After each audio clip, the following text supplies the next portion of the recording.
Hey guys, welcome to Green Bean Fiction. So in today's video we are gonna see, what if Deku became farmer and had harem? Part 2. This story is Uava Izuku en an Isekai. By Cap Lycanrock 24. Before starting, make sure to hit that like button, as your one like motivates me to bring more stories, and subscribe the channel if you are new so you won't miss our latest videos. Everyone was already in their seats and ready to continue watching Izuku. Spring passed and the sun began to shine brighter each day. It was shown to Izuku and the beast girls in the fields. All the vegetables look much brighter and more colorful. After having been sunbathing for a while, Izuku finished putting some cucumbers in a box and then wiped the sweat from his brow. Izuku. Girls, it's break time, let's eat, he said to the beast girls. Senna. Prepare everything. Izuku. Yeah, he stood up and looked at the tomato bush. This could grow too tall like this. He cut the top of the bush. I feel like I know a lot more about these things than when I first started growing them. Ochako. He's definitely become an expert at that, she said, smiling. Iida. That's true. Eri. Those vegetables look delicious, she said, drooling a little. Najire. He wipes the drool with a handkerchief. We could have a meal with some of you later if you want, Eri nodded. Izuku. The other plants. Asterisk. Lu. Honey. Izuku. Huh. He saw Lu with an umbrella. Lu. Come on, it's time to rest, she said. Now everyone was eating in the shade provided by the trees. Lu. You also need to take breaks, you know. She saw him. Izuku. When I look at the crops, I can't help it. Lu extended her finger and Izuku brought his cup closer, and she created a small piece of ice in Izuku's drink. Izuku. Magic is really cool. May. Sin Duda. Lu. I told you. This is something basic, smiles. Izuku. Drank his juice. I feel revitalized. Lu. If you work too much, you could collapse. Izuku. I think I'll be fine. More importantly, is it okay for you to walk around here? He saw her. Inko. That's right, she looks so much bigger now, she said, looking at Lu's belly. Mitsuki. Calm down, Inko, she saw her. Lu. Yes, I'm fine now. In fact, I've heard it's good to get some exercise now. Izuku. Yes, Lu. The girls have been teaching me all sorts of things, she said, recalling some of the advice they gave her. Lu. I discovered that some of the ogre maids have given birth. Izuku. That's reassuring. Lu nodded. Unfortunately, I don't know much about these things. He looked at her. It's strange to think that she's carrying my child. I wonder how that must feel for her. Asterisk. Mitsuki. Let's just hope she doesn't faint during childbirth, hehe. Abara. I will pray that her delivery goes well, she said, clasping her hands together. Najire. Will it be a boy or girl? Inko. I don't care what it is, I'll still love it, smiles. At night in the house. Hakuren. So, how does it really feel? Now that you've grown so big, it must feel heavy. Lu. Yes, I think it's the same as 2 heads of cabbage. Auntie. That means, you must feel very heavy. She imagined herself carrying 2 heads of cabbage. Lee. How adorable, I'm so jealous. Senna. I wonder if it will be a boy, or maybe a girl. Hakuren. Is there any way to know that? Anne. Is there anything we can do to make you feel more comfortable? Florem. Let us know if there's anything we can do to help. Lu. Everyone's been so kind and helpful, I'm doing well for now. My appetite's back too, the only thing bothering me is. Everyone looked at her. That I can't drink any alcohol. A drop of sweat appeared on everyone's skin. Suyu. It seems they don't want to imagine something like that, Hiro. Mina. Yes, their wine is very precious to them, hehe, she said playfully. The next day, everyone saw Zabuton knitting several outfits for the baby. Momo. She is excited. Bull. The white soap ant. Then they saw all the girls in front of Izuku. Grandmaria. Mayor. Izuku saw them. Excuse our insolence, but we have come to make a request today. Izuku. What's going on? Everyone's here. Koodle. We're here to ask that Tia's resolution and everyone else's not be wasted. Kuron. They've all become so dejected that we can't bear to look at them. Grandmaria. We implore you. Please sell all the alcohol in the town. Izuku. All. And, after an explanation, Izuku. I see, you're all giving up alcohol for light. Mina. What great friends. Kanoko. Although it seems they can't hold out for long hehe. Chia. Yes, but, lastly, when we think about not being able to drink, it just, whenever we're eating and thinking, a little alcohol would go really well with this. It feels like, some people laughed at their faces. Izuku. Is it that bad? Grandmaria. At this point, I believe the only option is to eliminate the source of your suffering. Izuku. Calm down, I'm happy you're all doing this, but I think you'll regret it if we sell all the alcohol. Izuku. Besides, alcohol isn't something we can just recreate quickly. Just think of it this way. The taste of alcohol changes the longer you let it age after making it. Izuku. I'm sure if you can hold out for now, it'll taste even better later. He said, let's do our best while we wait for that. They all smiled. Kendo. Now they are motivated to do it. Pixie Bob. That's right, it'll taste even better. Darn, now I want to try it. Tiger. I won't deny that I want to try it too. Ragdoll. Yes, I want to try too, smiles. But then they saw Donovan and his men looking sad. Donovan. Mayor, can you tell us if we've done something wrong? Izuku. What happened? Donovan. Even though everyone loved to drink alcohol, none of them drink a drop now. Izuku. After an explanation. Donovan. Really, so that's it. So it's not like they've stopped enjoying the alcohol we produce. Izuku. Of course not. I'm sorry, we should warn you immediately. Donovan. I was thinking we should reduce production immediately, but now I think we should do the opposite. Izuku. Yes, I'm sure everyone will drink more to make up for lost time, he said. Donovan. Excellent. We'll do our best to live up to everyone's expectations. Mike. They did look sad, hehe. Luckily, they explained the situation to them. Nezu. That's right, everyone will drink to make up for lost time, he said, sipping his tea. Now everyone saw the lizard men and the wolves cooling off in some pools, and Zabuton and one of his sons with some umbrellas. Now they saw Izuku enter Lu's room. Izuku. Are you feeling alright? He saw Lu looking at something on her magic tablet. Lu. I'm fine, she saw him, I'm not here because I don't feel well. The sun is very strong today, so I'll stay inside just to be safe. Izuku. But it's almost time, isn't it? Lu. It seems so. I caress her belly. If I get any bigger than this, I really won't be able to move at all. Izuku. Saw a flower, and what's that flower? Lu. Auntie and the angels came to visit me and brought her with them. Eri. What a beautiful flower. Najire. Yes, she's very pretty. Izuku. It's very pretty, it makes the room feel fresher. Lu. Believe it or not, that flower is actually releasing cold air, she said. Everyone. Really, surprised. Then they saw Ya enter. Ya. Excuse me. Izuku and Lu saw her. This is a secret medicine from the mountain elves that is said to bring good health and vigor. Please take it, she said with a jar containing some herbs. Lu. I take the jar, this is really valuable, isn't it? Yes. I prefer that it be used when the time is right rather than having it stored away forever. Izuku. He seems to be talking about a rare item from a game, he thought with a smile. Mina. That's true, hehe. Now they saw Lasty.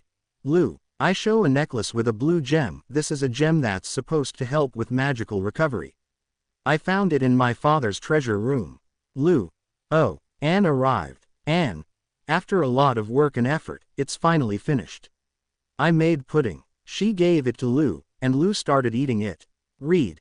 Here, it's a crown of good luck charms. I show a crown made of flowers. Hakuren. Are you okay? Do you want me to peel some apples for you? He said, holding apples in his hand and eating another one. Flora. You must be very hungry now, right? I arrive with a tray with some plates. I made miso soup with tomato and tofu. Izuku. Tomato. They both ate it. Izuku. This is really good. Flora. Kuro and Yuki brought him the body of a killer rabbit, while Zabuton's children brought the clothes she made. Dagger. We all hatch from eggs, so I have no idea what I can do to help now, but at least. I can offer you my blood to make you stronger. Lu. I don't think my fangs can pierce that, she said, observing how hard their scales seemed. Everyone smiled at the gifts they gave to Lu. Mitsuki. They are good people indeed. Smiles. Inko. Hello, she said smiling. Mina. Puden. Sato. Miso soup with tomato and tofu, what a curious combination, but I want to try it. Now they saw Lu watching the sunset through the window. Izuku. I'm really happy, he saw the gifts. Lu. Me too, they both smiled, but Izuku noticed something among the gifts. Izuku. What's this? He picks up a wooden mallet. Lu. It's Donovan's, he said to trust him, that it would be useful later, he said. Izuku. Useful. Well, I know birthing tools were different in the past. Do you need a wooden mallet for childbirth? He looked at Lu, but she had a grimace. What's wrong? Lu. My stomach feels like. Izuku. That means. Lu. I think so. Inko. Ah, here he comes. She shook Mitsuki. Mitsuki. Calm down, Inko. Abara. Please, sir, let everything go well. Ochako. I hope she's born healthy, she said, clasping her hands together. Iida.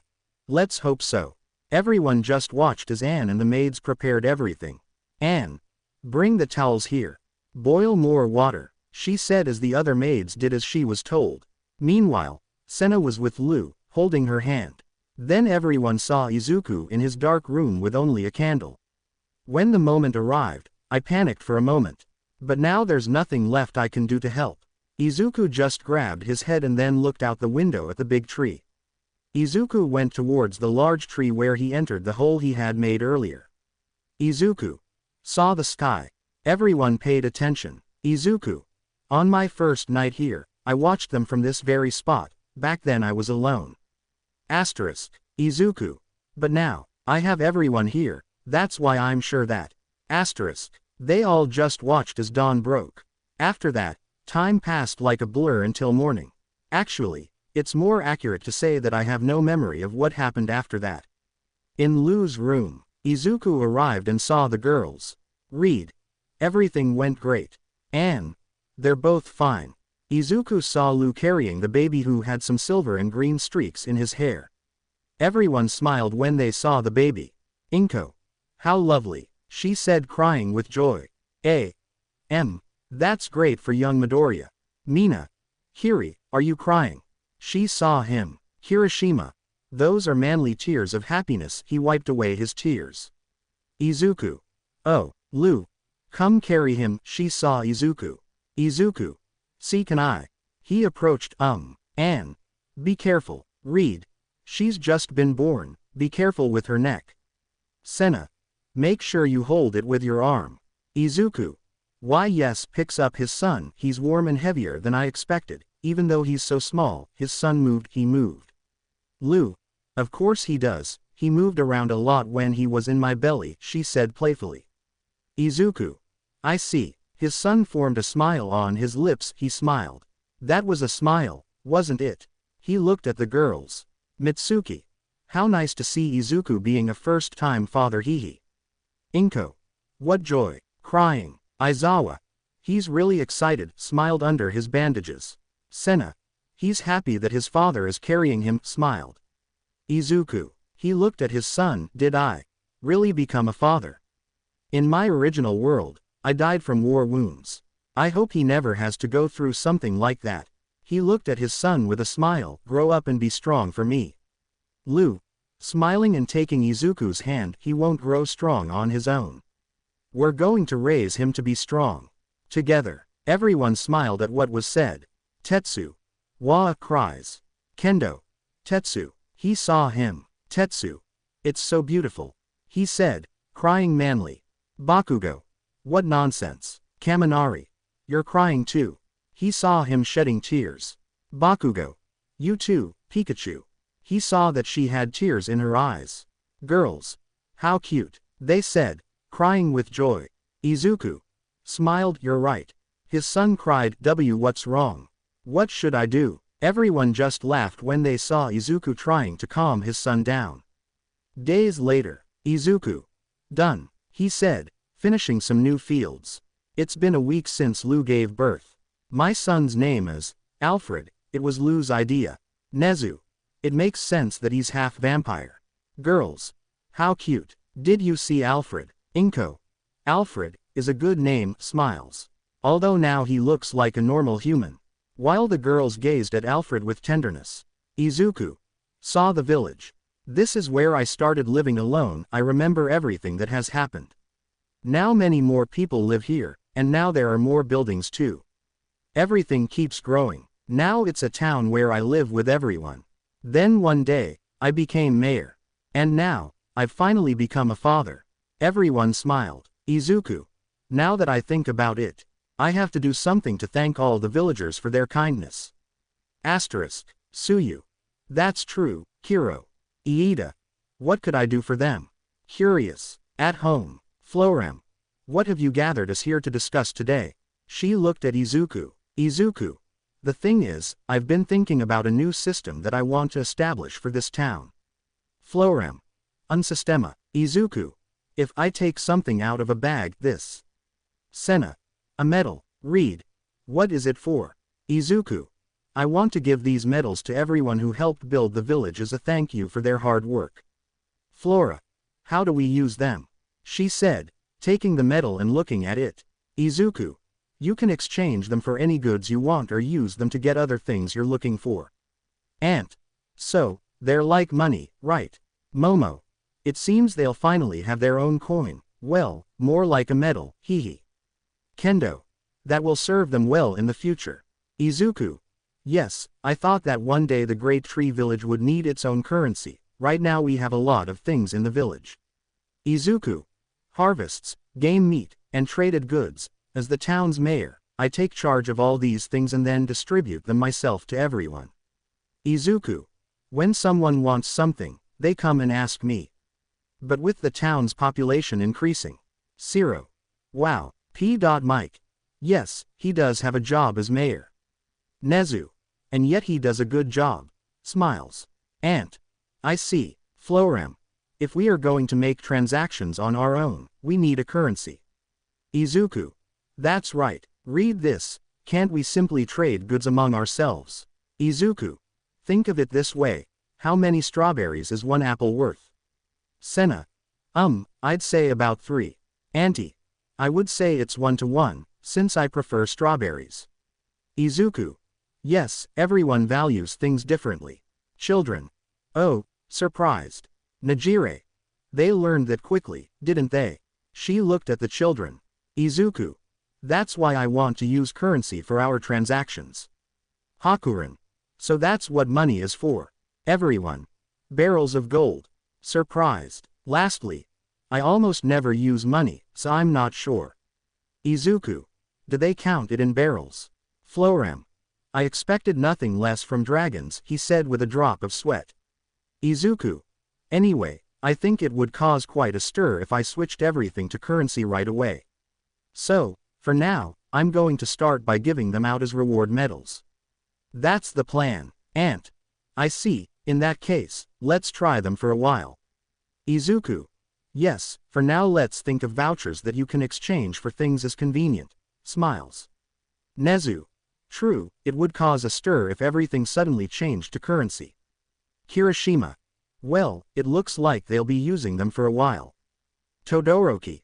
We'll have to see how they'll use them, he said curiously. So to get things going, I started by giving all the villagers 3 medals each. I couldn't give medals to all the families of Kuro and Zabuton, so I gave 30 medals to each of them. Also, I have to make them all by hand so they can't be counterfeited, which limits how many I can make. Each one reacted differently. Donovan. Give me wine. He and his men drank wine with the slime. Some people immediately exchanged them for wine, some people exchanged them for furniture and the like. And others just decorated their rooms with them. Ya was shown looking at his medal with a smile. I would prefer that they didn't keep them unused. Yes, they did use them in different ways. Aizawa. Yes, they got used to it quickly. Eri. I want to know how the Kuro and Zabuton families will use them. Kota. Me too. Najire. Yes, I'm curious what they'll order. That's how I started introducing reward medals, which were the source of the currency, but... Izuku. Let's see. He saw Kuro gesturing for him to throw something and then bite. Oh. I understand. It resulted in orders for custom-made furniture and toys and became incredibly popular. Izuku was shown making the furniture and toys. If anything, I feel like I work more now. Izuku. Kaminari. They really used them. Surprised. Jiro. And they asked for toys. Smiled at the sight of the wolves. In addition, I said that I wanted to use them as a guide to know how much things are worth. But sometimes it's difficult to determine exactly how much a medal should be worth. Everyone saw Izuku and Lu taking care of Alfred, until a beast girl appeared. Girl. Mayor. Izuku and Lu saw her. Izuku. Huh, surprised. Lee. Was that an option? She said on the second floor. Izuku. It isn't. Girl. What if I give you 3? She said, showing the medals with her ears down. Izuku. That's not the problem here, he said, and Lu just laughed. Everyone laughed at Izuku's face. In the end, we opted to have them rent the mayor for a day. Everyone saw Izuku with the girl on his shoulders and lifting the other beast children with the black whips. Kota and Eri. I want to play with him too, they thought jealously. And a little later, everyone saw how night fell and that everyone was eager to drink alcohol. Finally, the time has come for the big party to celebrate the birth of my son. Izuku and Lu. Cheers. Everyone. Cheers. They all just watched as they drank and ate happily. Kanoko. They really wanted to drink their wine, hee, she said, seeing everyone's smiling faces as they drank. Setsuna. Definitely haha. Lu. I feel bad, I've been waiting for them for quite a while. Izuku. Yeah, we couldn't have a party right after you gave birth. Well, everyone seems to be enjoying themselves now, so I guess it's okay. Izuku. However, I'm a little worried that they might drink too much. He saw Lasty balancing her glass on her head and trying to keep it there while some around her laughed. Flora. Hello, I'm the older sister, Flora. She said with a smile while carrying Alfred. Izuku. By the way, that's, he saw the wooden mallet that Lu had. Lu. Yes, Donovan told me to bring it today. Kirishima. That's right, they haven't used it yet. Momo. I think I can get an idea of what they'll use it for. Smiles. Then they saw Donovan and his men carrying a barrel. Donovan. I'm sorry for the wait. They lowered the price of the barrel. Izuku. What is this? He saw the barrel. Donovan. It's a special new kind of wine we've made just for you. This is our way of celebrating with you, so make sure you do it right. It's time to use it. Lu. This. She saw the deck. Izuku. I see, so that's what it was for. They both got ready. Both. Here we go. Everyone shouted with joy. Everyone. Bravo. They applauded. Lu. It felt pretty good. Smiled. Izuku. Yes, you're right. Smiles. I never thought I'd open a barrel of wine to celebrate in this world. I guess doing something big like this always makes celebrations more fun, no matter where you are. Everyone. Drink up. Drime. Wow. This drink is great. The food is great. Congratulations. It's time for my secret technique. Gucci pulls out a rope. Florem. Is this okay? She saw Senna drunk and with wine slime on her head. Everyone just watched as everyone else celebrated. P. Mike. They do throw good parties haha. Ochako. Drime is drunk again hee. Iida. And it looks like Gucci tied him up with a rope, he said with a drop of sweat. Mina. Senna looks so funny hee. Donovan. So, what do you think of the wine? He looked at Izuku and Lu. Izuku. Donovan. Lu. In fact, an explanation later. Donovan. Oh, I see. Lu. I'm sorry, but I've been told I can't drink while I'm breastfeeding. Inko. True, she nodded at that. Donovan. I see, you can't drink while you're a baby, I understand. Lu. Right now, I'll let everyone drink for me. She looked at the others. I'll enjoy the wine while watching your smiling faces. Donovan. I have an idea. What if, before everyone drinks it, we bottle it so we can age the wine? Izuku. Oh, that sounds good. We can save it until Alfred is old enough to drink it. Lu. Good idea. Donovan. Great. I'll make sure to store and age it so it becomes the best wine ever. Let's get started right away. He went to store the wine. That would be nice to see. I wish I had done something like that with young Midoriya. She smiled somewhat sadly. Boys. Yes, they said somewhat sadly, imagining drinking with Izuku when they were adults. Izuku. The day I can drink wine with my son, I can't wait, he said. Lu. That day will come sooner than you think, as long as you enjoy life like this every day. Flora. Look, they both saw her. Alfred, I want your older sister Flora. I think she wants to be my baby. Izuku. No, wait, jealous. Some laughed, but not much as the scene shifted to the demonic realm. Bezel. About the Great Tree Village. Gratz. What's going on this time? Bezel. They had a son, he was a healthy boy. Gratz. Oh, that's good. Randon. Based on all the information we've heard so far, I think the very idea of us being able to challenge them is impossible for now. Bezel. Did you finally realize? Gratz. We must think about how to maintain a friendly relationship with that people. If we can marry someone from the demon realm into their people, then it guarantees our safety. Galgardo. Unacceptable. Bezel. Excuse me, Galgardo. I will not give Yuri as a wife. To anyone. Never. Bezel. Please calm down. Toru. He's still a protective father, hehe. Kendo. True, with a drop of sweat. Now they saw the city of Shishato and Michael's building. Michael. Did you deliver the goods? He looked at his employee. Employee. If. Michael. It will leave a bad impression if we don't make sure to congratulate them properly. We must ensure that all our preparations are perfect. Michael. I want our relationship with that town to continue for a long time, he said with a smile. Everyone smiled at that. Back to the village. Izuku was with his aunt and Lu. Auntie. Is something wrong? She saw Izuku. Izuku. No, it's nothing. He smiled and watched the angels fly and the children pass by. Aunt. Do you have a hangover? Lu. But you didn't drink last night. Izuku. No, I'm fine now. Smiles. Auntie. In that case, I want to talk about something that Grandmaria and the others brought up. Najire. What could he want to talk about? Curious. Mirio. Let's just hope it's nothing serious. Tamaki. I hope it's nothing bad. Now they saw Izuku with Senna, Lu, Tia, Florem, Hakuren and Lee at the house.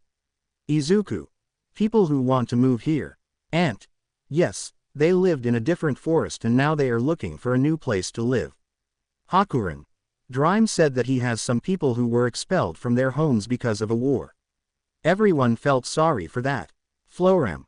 My father also mentioned that there are some refugees who need a place to stay because of the war with the Fullheart Kingdom. Izuku. How many are there? Auntie. It's not an exact number. Hakuren. Let's see. Florem. If I have to give a rough estimate, it's around. Izuku. Seeing that they were already going up more than 100. Everyone. Wow, surprised. Izuku. I think we'd need another town like this if we're going to accommodate so many people. Lu. Then let's do it. Izuku looked at her. Let's build a new town for the people who want to move here. Read. That sounds amazing. Senna. If we do it, many people will be able to settle here. Auntie. So, will it be Great Tree Village too? Izuku. Wait a minute, isn't that a lot of work? We need to prepare and gather supplies. Everyone smiled. A second town, incredible. Aizawa. Well, with everyone's help it will be possible. Mike. They'll definitely do well, smiles. Read. This town saved us all. Auntie. If someone needs help, we can't leave them alone. Florem. Even so, we'll have to plan everything very carefully. Read. Where should we build? Izuku. Smiling. Okay, let's have a meeting about that, everyone. I'm counting on your help. All. Yes, Aunt. By the way, I'm pregnant too. He scratched the back of her neck. Girls. Kya. Izuku fainted. The screen went black. Mitsuki. Wow, another baby. He smiled and saw Inko who had a happy face. Inko. That's great, smiles. Everyone was about to leave, but Mei caught their attention. Mei. Hey, Where are you going? Iida. Well, that's all we can see for now, isn't it? May. Well, what if I told you that you could go with Midoriya? She said, surprising everyone. May approached where something large was covered by a blanket, moved the blanket revealing a kind of circular machine. May. This baby will take us to Midoriya. Ochako. Really? Kirishima. Does it really work? May. Of course, I believe it. P. Loader. That doesn't answer the question. May. Well, I admit I haven't tried it on a living being yet, she said, but the objects I've sent have come out unharmed. Who wants to go? Everyone looked a little nervous. Inko. I'll go. Everyone saw her. Are you sure, Ms. Midoriya? If you fail, something serious could happen to you. Inko. She created the machine to see Izuku, I can trust her. May. Then we'd better get ready. An hour later they had everything ready. Inko was now wearing clothes similar to those they wore in the other world, as well as a communicator and a tracker that would bring her back home when she pressed a button. May. Ready. She saw Inko in front of the portal. P. Loader. If anything happens to her, I swear you'll never make inventions again. May trembled slightly. Inko. I'm ready. May activated the portal. Inko took a breath and slowly entered the portal. Inko Midoriya opened her eyes and noticed she was in a forest. Did it really work? Then the communicator in his ear beeped. Mrs. Midoriya. Can you hear us? Are you all right? Yes, I'm fine, she said, I think I'm functioning. That surprised everyone. Ochako. Does it really work? Incredible, May smiled. Then Inko heard some growling and saw that she was being surrounded by wolves. Is everything all right there? I asked. They are the wolves. May. Okay, calm down. Remember, most of them are friendly. If you talk to them, they'll take you to the village. Okay. Saw the wolves. Hello, I'm looking for Izuku. Do you know where he is? The wolves stopped growling and looked at each other. They saw Inko and barked at her. Ink's sad face, she saw them turn around and look at her. Should I follow them? Okay. Later in the village of the Great Tree. Inko and the wolves were at the entrance until Lee arrived. Here. Welcome to the village of Great Tree. I'm Lee, how can I help you? Nice to meet you. I'm Inko and I'm looking for Izuku Midoriya. Here. I see, he's busy right now, but if you'd like, I can take you to his house and you can wait there. Sure, no problem. Here. Then please follow me, he said, leading her to the house. Now Inko was in the living room of the house. Here. I'll go call him, please wait here. Inko nodded. Here you go, she said, handing him a cup of tea. Thank you very much, she said, taking the cup and drinking a little. It's very relaxing. Then I heard footsteps approaching and there I saw Lou carrying her grandson. Monday. Good morning, he saw her. Good morning, Monday. Have you seen Izuku? He got up early to exercise, I think he's preparing a new field now. Monday. She does work, smiled and then looked at Inko. Oh, nice to meet you, took a seat, I'm Luluc. Nice to meet you, I'm Inko, she saw her. Miss Inko comes to see the mayor. Monday. I see, he's coming to negotiate with us. Then I think we should call Lasty. No, I'm not here to negotiate. I'm an acquaintance of his, she said. Monday. I understand. Alfred moved. Calm down, I lulled him. Inko just stared at him. Excuse me, Lou saw her. If it's not too much trouble, can I hold the baby? Lou and Anne saw each other. Monday. Sure, go ahead, I'll pass it to Alfred. Ink's sad face, he saw his grandson. How cute, he looks like you. He saw Lou. Monday. Really? They say he looks more like his father. He smiled. Then Lou and Anne saw Inko crying. Monday. Is this okay? He saw her. Why yes. She wiped away her tears. Sorry, it's just that seeing him reminded me of what my son looked like when he was a baby, she said, looking at her grandson. Monday. Oh, could it be that? Oh, no, it's just.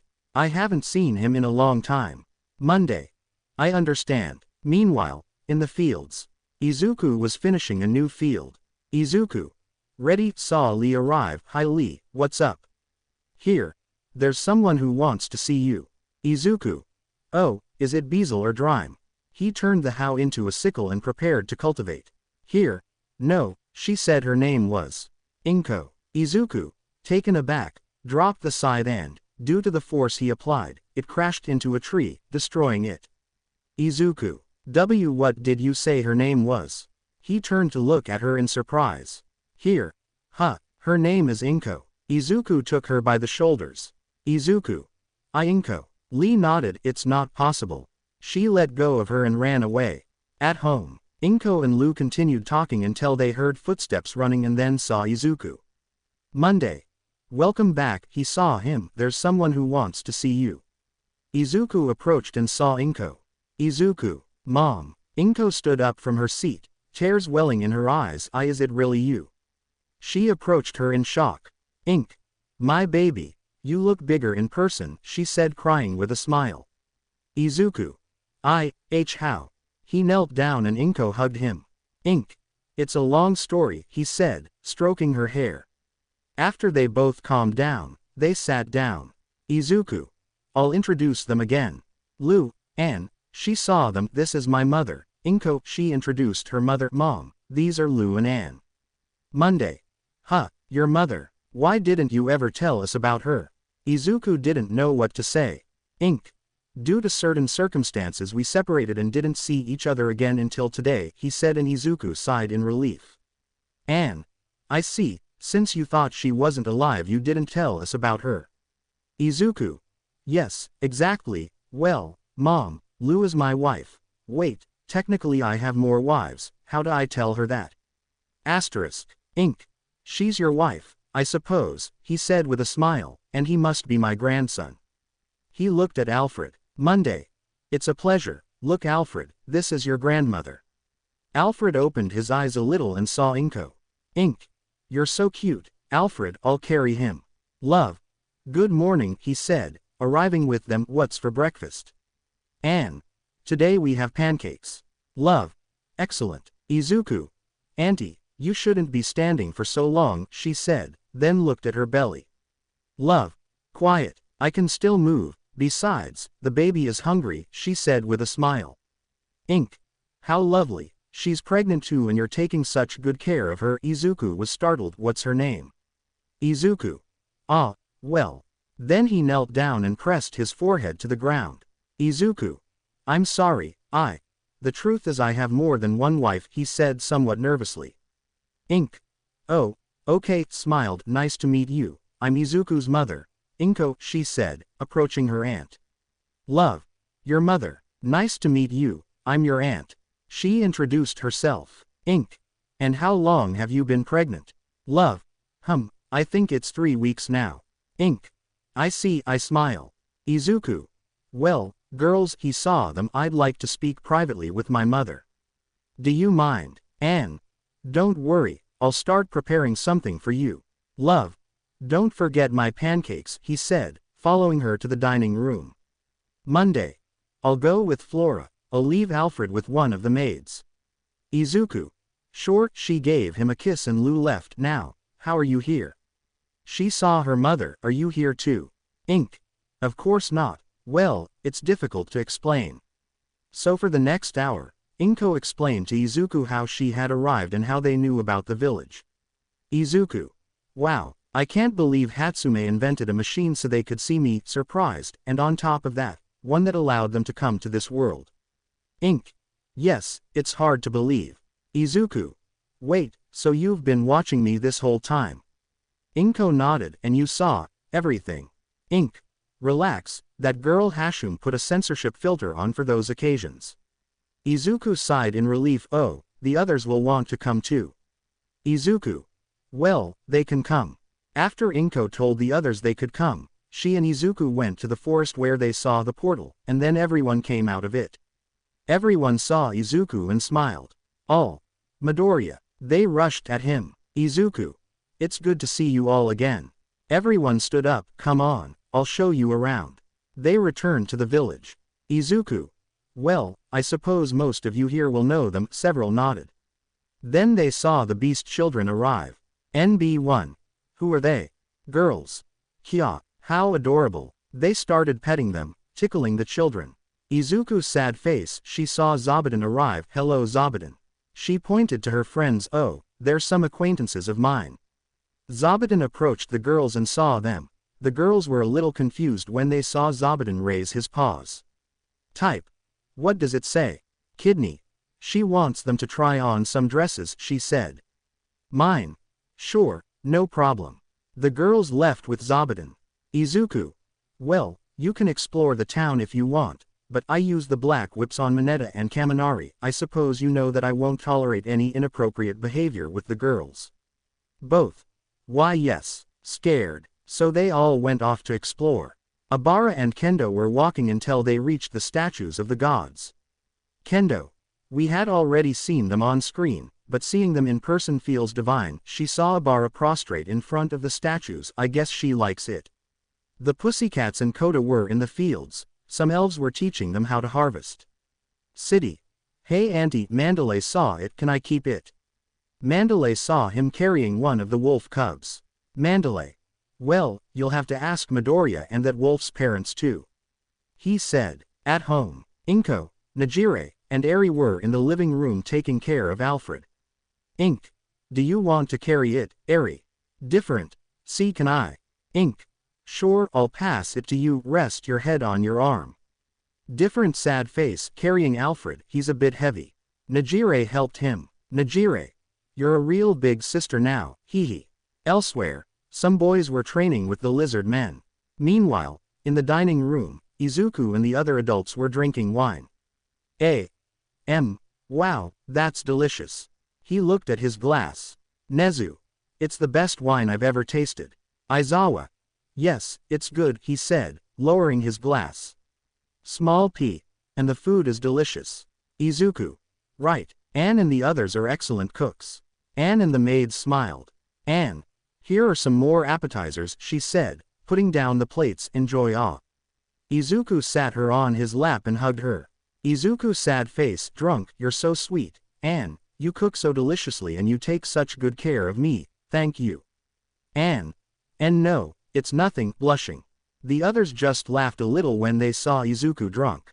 In a small cabin, the girls from Class A were with some from Class B, along with some elves. Lasti, Senna, Florem, Hakuren, and Lu. Mine.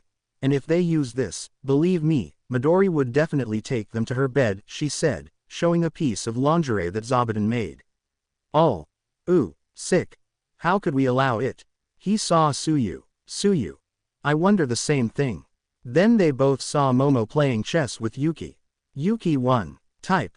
She's really good at playing, he said, and Yuki wagged her tail. Florem. I don't see myself being able to wear this, she said, blushing as she looked at the lingerie. This. And me and the mayor. Blushing. Lasti. Does she show a lot of skin? Red. Hakuren. Maybe I could, she said, picking up the lingerie. Elf. Will it really make the mayor happy? Maybe it'll give us all babies if we use it. Setsuna. By the way, Lu, she saw her. Are you seriously okay with them doing, you know, with Izuku? Monday.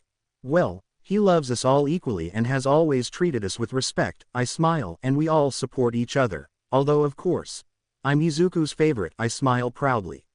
Upon hearing that, all the girls turned to look at her. Florem.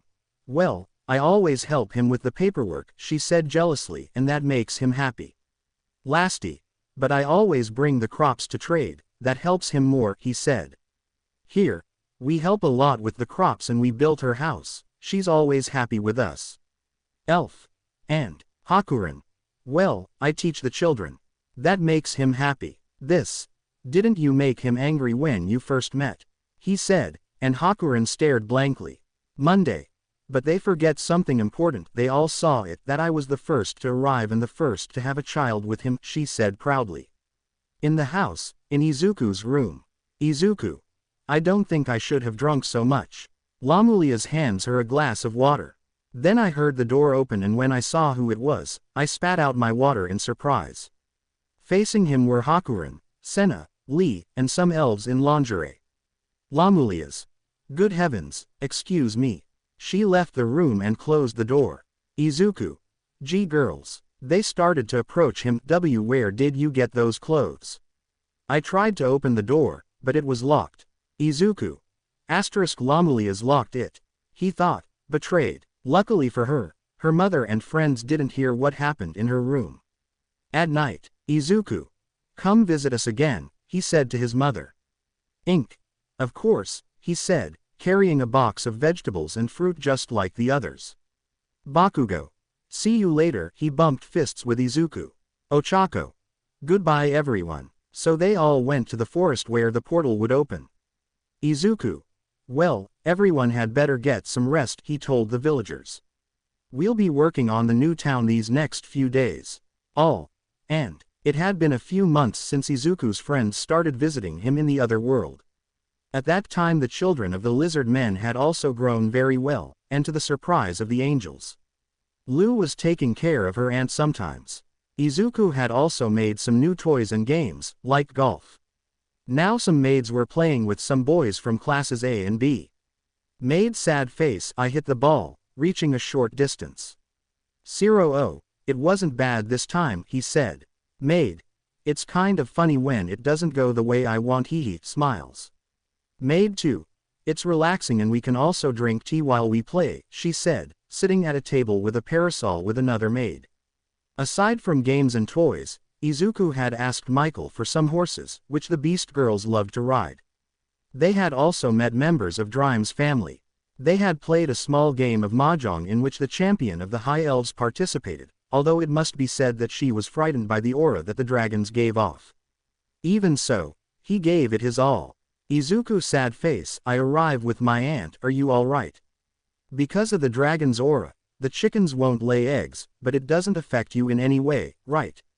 I asked, somewhat worried. Love. Well, I'm glad you care about me, but...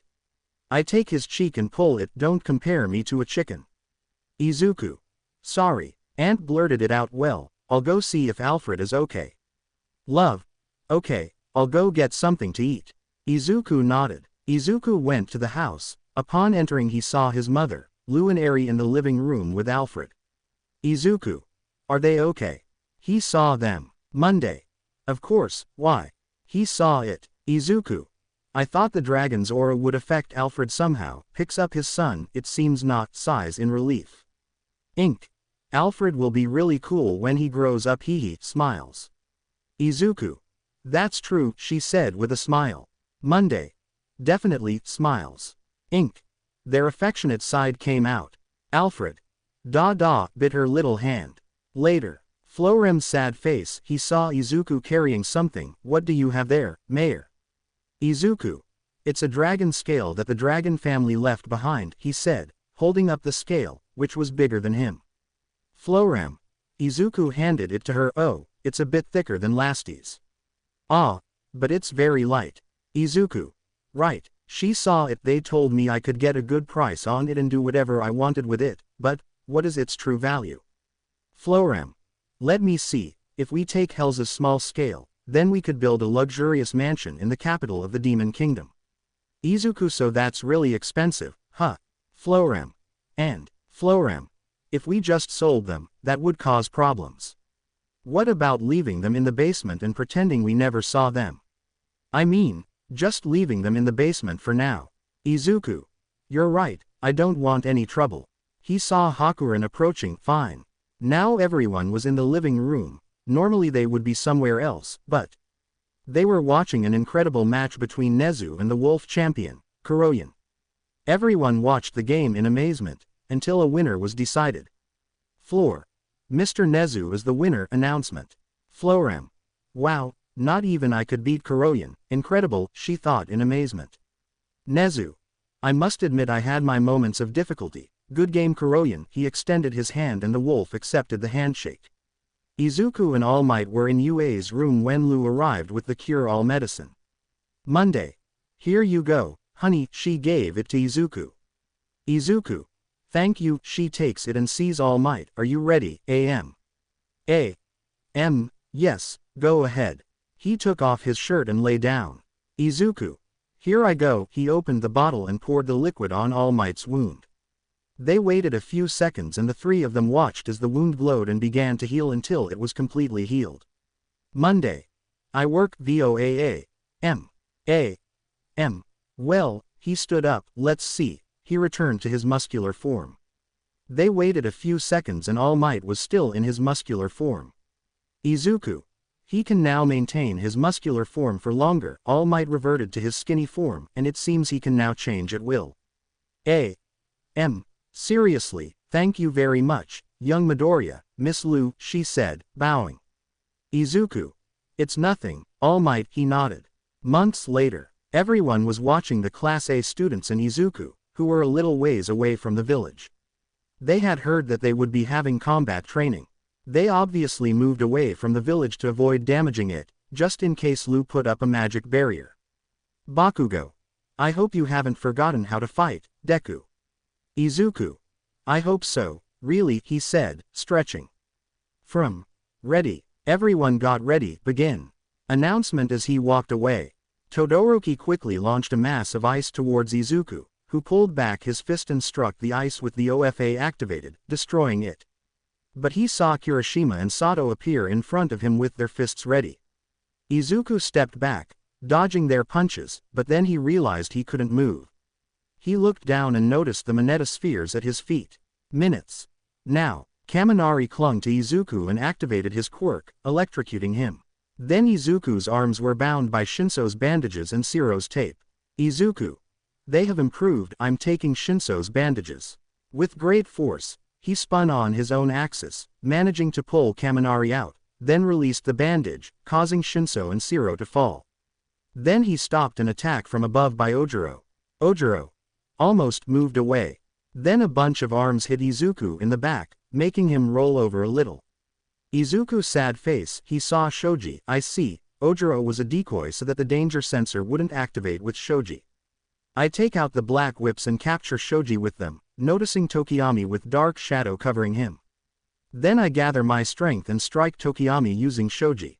But then Izuku was tied up with spider webs by Zabuton's sons. Kidney. Thanks for the help, guys, he said to the spiders. Izuku. He received a kick in the stomach from Iida. Love. Oh, she clutched her stomach. Auntie. She saw her. Monday. Are you okay? Love. I think the baby's coming, she groaned. Oh. Bakugo appeared in front of Izuku, ready to unleash an explosion, but... Izuku, the baby's coming. He shouted as Daga picked up Tia and took her home. Izuku. The baby. Using his strength, he broke the spiderwebs and with the black whip stopped Bakugo. Bakugo. He said on the ground. Izuku. I'm sorry, but the baby's coming. She let go of him and followed the others. With the others, Izuku. Auntie. He was about to enter the room but Anne stopped him. Anne. It's very dirty, you should go take a bath, he said. Izuku. But, Anne. Wow, she said seriously. Izuku. Okay, she went to take a bath. Later, Izuku and the others were waiting outside in the living room, with Izuku pacing nervously until Anne came out of the room. Anne. Everything went very well, she said with a smile. Izuku and the others entered the room. Izuku. Auntie. He saw her in bed. She's resting now, he said, watching his aunt sleep.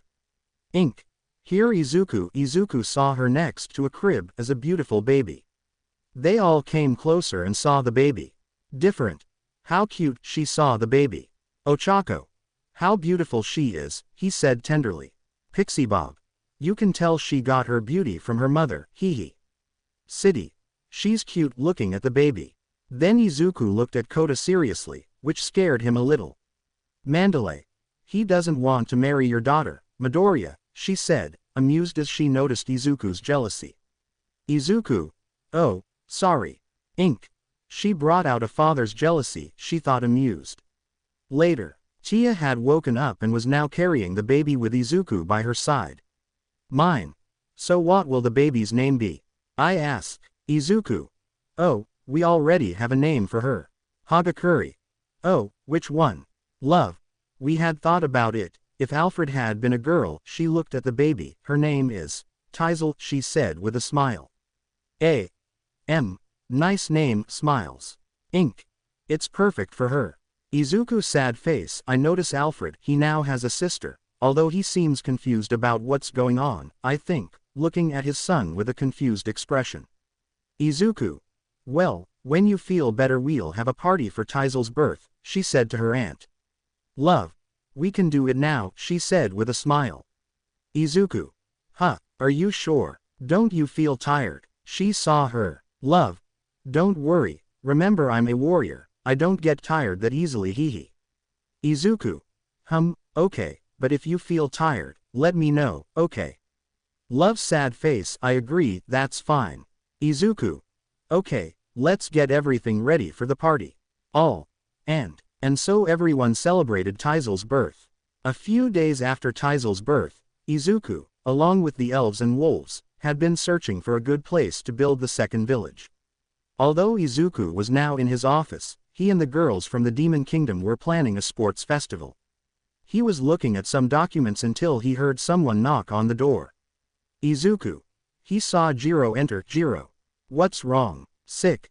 Hello Midoriya, takes a seat. Well, I heard you wanted to hold a sports festival. Izuku nodded, but I also heard some of the villagers singing. Izuku. Yes, I've heard them sing sometimes too, they're very good. Sick. And with that, I'm sure some of you will want to do a dance during the festival breaks. Izuku nodded, but note that there aren't many instruments here. Izuku. Yes, it turns out that instruments are a luxury here, he said. Sick. I understand. Izuku. Although I've been thinking about making them myself, the truth is I don't know much about instruments. Sick. I can help you with that. Izuku. Really? She nodded, thank you. Sick. Although we also need to see if the instruments here are the same as the ones we know. Izuku. Right, well, I'll ask the girls that later. Jiro nodded. With the necessary information, Izuku and Jiro made the instruments, although they decided that everyone would use them for a certain time and then lend them to others. They also decided that the instruments could only be used until sunset. Luckily, the children's room was magically soundproofed. Izuku was walking until he noticed something and then saw Donovan nearby. Izuku. Ah, Donovan. Donovan. What's wrong, Mayor? He saw him. Izuku. Did you bring any more friends? He saw two other dwarves near the crops. Donovan. Ah, yes. They arrived this morning, he said. I wanted to give them a tour immediately, but they said that seeing the alcohol manufacturing facilities took a higher priority. Izuku. They have nowhere to sleep, right? Should I build a house? Donovan. If you want to build a building, could I ask you to build a drying room first? And we want distillation tools too, plus a small workshop, he said. Izuku'll do that if you need it, but wouldn't a place to sleep be a priority? Donovan. No, first the drying room, please. The floor is fine for us to sleep on. Izuku. Okay. Donovan left with the other dwarves. Some were in the room talking and playing games, but the most fun for everyone was. It was seeing Izuku jealous while watching Vargrief playing with Alfred. Izuku. Drinking tea. Monday. Calm down, he said, taking him by the shoulders. Kirishima. Midoriya is a jealous father, he said amusedly while playing chess with one of the wolves. Zero. I don't even want to imagine what will happen when her daughter is older, poor guy who dates her haha. We find ourselves on a new day in the village of Great Tree. But outside of this, a female figure was arriving at the village gate. It was true, there is a village here, he saw the place and some crops in the distance. Then Lee arrived with her. Here. Welcome to the village of the Great Tree. How can I help you? He saw her. Well, I've been traveling a lot and looking for a good place to stay, he said. Here. I see, well, she'll have to talk to the mayor, he saw her, although obviously she'll have to do some work here in exchange for residency. He who doesn't work, doesn't eat, is what the mayor says. Sure, I have no problem with that, smiles. Here. Okay, please follow me. Now the woman was waiting in the guest house, until she saw Izuku enter through the door. Izuku. Sorry for the delay, I was busy with the crops. Sad face, he saw him. Midoriya. Izuku saw the woman, then opened his eyes and mouth in surprise. Izuku. Professor Midnight. He saw her. Midnight stood up and hugged Izuku tightly. Midnight. You have no idea how happy I am to see you. Izuku. I agree. Professor Midnight hugs her. Nimari. Tell me, Nimari, he said, and realized something. Wait, if you're here, does that mean you? Izuku. Yes, it's a long story. So Izuku began to tell her everything that had happened after the war and his death, then how the town started and how he became mayor. Nimari. Wow, you've been through a lot. Took a sip of his tea, and now you have 2 children by different women. Who would have thought? Midoriya. Izuku. He scratched his neck, embarrassed. Nimari. Well, God gave me a second chance. Luckily I turned up near a city where I got a job and lived there for a while, ate a cookie. Then I heard about this place and for some reason I felt I had to come here. Izuku. I see. Well, you can stay if you'd like. Nimari. Really? Izuku nodded. Thank you. I'll obviously work hard to be allowed to stay here. Izuku. Well, I'll see what jobs she'll do later. She smiled and realized something. Oh, right, I have to tell the others that you're alive. Nimari. The others. Confused. Later, Izuku had gathered his friends and those from Class B in his office. Izuku's sad face enters. Thank you for coming. Why did you gather us together, young Midoriya? Todoroki. Are there problems in the town? Izuku. No, of course not. Everyone calm down. I just want them to see someone again. She opened the door. Nimari entered and everyone was shocked to see her. All. Professor Midnight. Nimari. They hugged her. Nimari. You don't know how happy I am to see you. Well, she said, shedding a few tears and returning the hug. Izuku just smiled when he saw them. Izuku was waking up because of the light shining on his face. Izuku's sad face. He stood up a little and stretched. Ah, right, today we're going to start with the new village. She glanced to her side, noticing Tia and Tisel asleep. She smiled at the sight, but then, as she was about to get up on the other side. Izuku. She saw another girl next to her and noticed who it was. Nimari. She saw her. Nimari's sad face. She woke up. What's going on? She rubbed her eyes and saw Izuku. Izuku. What are you doing in my room? Nimari. Oh, well, I was told I could sleep here. I didn't know it was your room, she said. Izuku. I see. Nimari. Well, I have to get changed for work. She stood up. See you, Mayor. Izuku just watched as she left, swaying her hips a little. Izuku. She has a nice ass. No, what am I saying? She got up and went to change.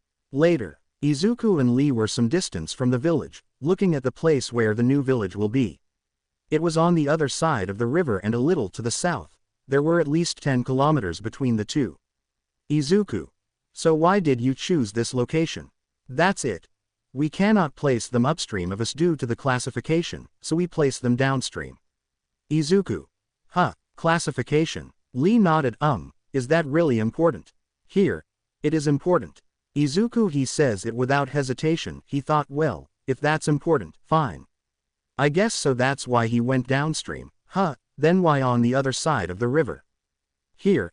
In case of rebellion by the new village, we can close the river, he said. Izuku. Rebellion. She saw it. Here. Yes, we have to consider that possibility as well. Izuku. Do we really need to think about it? Here. Yes, we have it, she said seriously. Izuku. I see. Well, I hadn't thought of that possibility. That's it. Besides, there are no monsters or beasts there. Furthermore, the spiders and wolves can protect them. He said. Izuku. I see. Saw it. I know where the location is. Is it okay if I go there to treat the soil? That's it. Of course. But first, we have a request. Izuku. A request. Here. It's a bridge. Izuku. A bridge to cross the river. Here. Yes, that would help a lot, if we plan to transport materials. Izuku. That's right. By the way, have the girls stayed away from the river until now? Here. No, we have a place to cross, whereas wolves can simply jump through it. That's it. We use the waterway as a road, so it will be helpful if you build the bridge near that waterway. He suggested. Izuku okay. Help me, okay. Later. Izuku. Alright, that's it. Yes, we're going to build more. Could we bother you with that? I asked. After building more bridges, although with different distances between them. Izuku. Wouldn't it be better to build a bigger bridge? He saw Lee. That's it. A large bridge would allow monsters and beasts to cross. Izuku oh, I understand. Here. Could you expand the area near the bridge? That way we can easily spot any approaching monsters. Izuku. Okay, transformed the how into an axe. He spent his time cutting down the trees near the bridges, and he also made grass grow so the place wouldn't be so smooth. That's it. Mayor, that's the tree. I point to a large tree similar to the one that was in the village. We thought this would be the central tree of the village. Izuku. I see. He saw the tree. Therefore, Izuku cleared the land around the tree. He also cut down the nearby trees to create a large, clean space. They also dug wells and sanitation areas, in addition to stockpiling the trunks of the felled trees. And since construction had not yet begun, he made an altar and statues of the gods, as well as some statues of Kuro and Yuki. But then, Kirishima. Hey Midobro arrives. Wow, you guys did a great job. Looks around and notices Izuku. What are you doing? Izuku aw, I was making a Zabuton statue. Shows the life-size statue. Kirishima. Oh, how impressive. She saw the statue. It looks great. Where will you put it? Izuku I thought of putting it on top of the statues of the gods, but I thought it would be rude to place anything on the sanctuary. But then they saw many sons of Zabuton arrive and take the statue. They saw them lift it up to one of the branches of the great tree. Kirishima oh, it looks good there. Izuku okay, fine. He saw the spiders, but make sure you secure it well so it doesn't fall, okay. He said, and they raised their legs in confirmation. But then I noticed that there were many more Zabuton offspring on the tree. Also, after preparing the water channel and other things, Izuku went to rest, or rather, his wives forced him to and left the rest to the elves. Now Izuku, along with some villagers, were outside the house having lunch, and they also took the opportunity to talk about some things. That's it. Mayor, many buildings in the new village are complete. Izuku. Oh excellent. That's it. We just need to work on the furniture. Beast, I want to fatten the goats. It's something a child can do, he said. I'm thinking of giving them good food. Is that okay? Izuku. Of course, he agreed. Roaju. Based on the fall harvest predictions, we'll need to build a new warehouse at this rate. Or we can sell the surplus harvest to Mr. Michael. Clacase Mayor, it's not just the goats. The pregnant wolves have become violent, so please keep Master Alfred and Miss Tisel away from them. Izuku well, I'll be careful. But Lou and Tia will be there, so I'm sure everything will be fine, he said. Clacase ah. Well, I think it's best if the mother lifts her child herself, but it might be a good idea to have the experienced ogre maids do it. Izuku is there a problem with Lou and her aunt? She saw her. Clacase no, that's not what I meant. It's just that it looks dangerous, then. Izuku. I see, I'll warn them, he said somewhat angrily. After dinner, Izuku and his mother, along with Eri and Kota, were playing with Tisel and Alfred. Did they really do that? Izuku. Yes, but I already warned them not to do it, she said, then looked at Eri and Kota. Different. Eri, he said to Alfred that he saw her. City. Of Kota, ta, via Alfred. Alfra. Eri said. Different. Yes, cheerful, city. Good heavens. Izuku's sad face, she sat on the floor and picked up Alfred, well done. My boy is a genius. She thought, then watched Tisel crawl towards him. And my daughter will be a beautiful girl, that's for sure. She smiled. The time had finally come to plan the town's first festival, so to avoid arguments about what it would be about, it would be decided randomly. Izuku here we go, he put his hand in a small box. After a few seconds, I pulled my hand out along with a piece of paper. Izuku. So, the festival will be opened the paper and read martial arts tournament. Is that considered a festival? Confused. And so began a great training session for the village. But then, Hakuran, I'll go back home to train a bit, he said to Izuku. Izuku a referee. It would be good if someone strong were the referee, what do you say? Hakuren, oh, okay. Izuku, problem solved. Lasty approached her. Lasty, I'll go back home to train a bit, he said. Izuku, well, we need 2 referees, right? Lasty, I want to fight too. Izuku thinks. Lasty, do you have to fight Hakuren?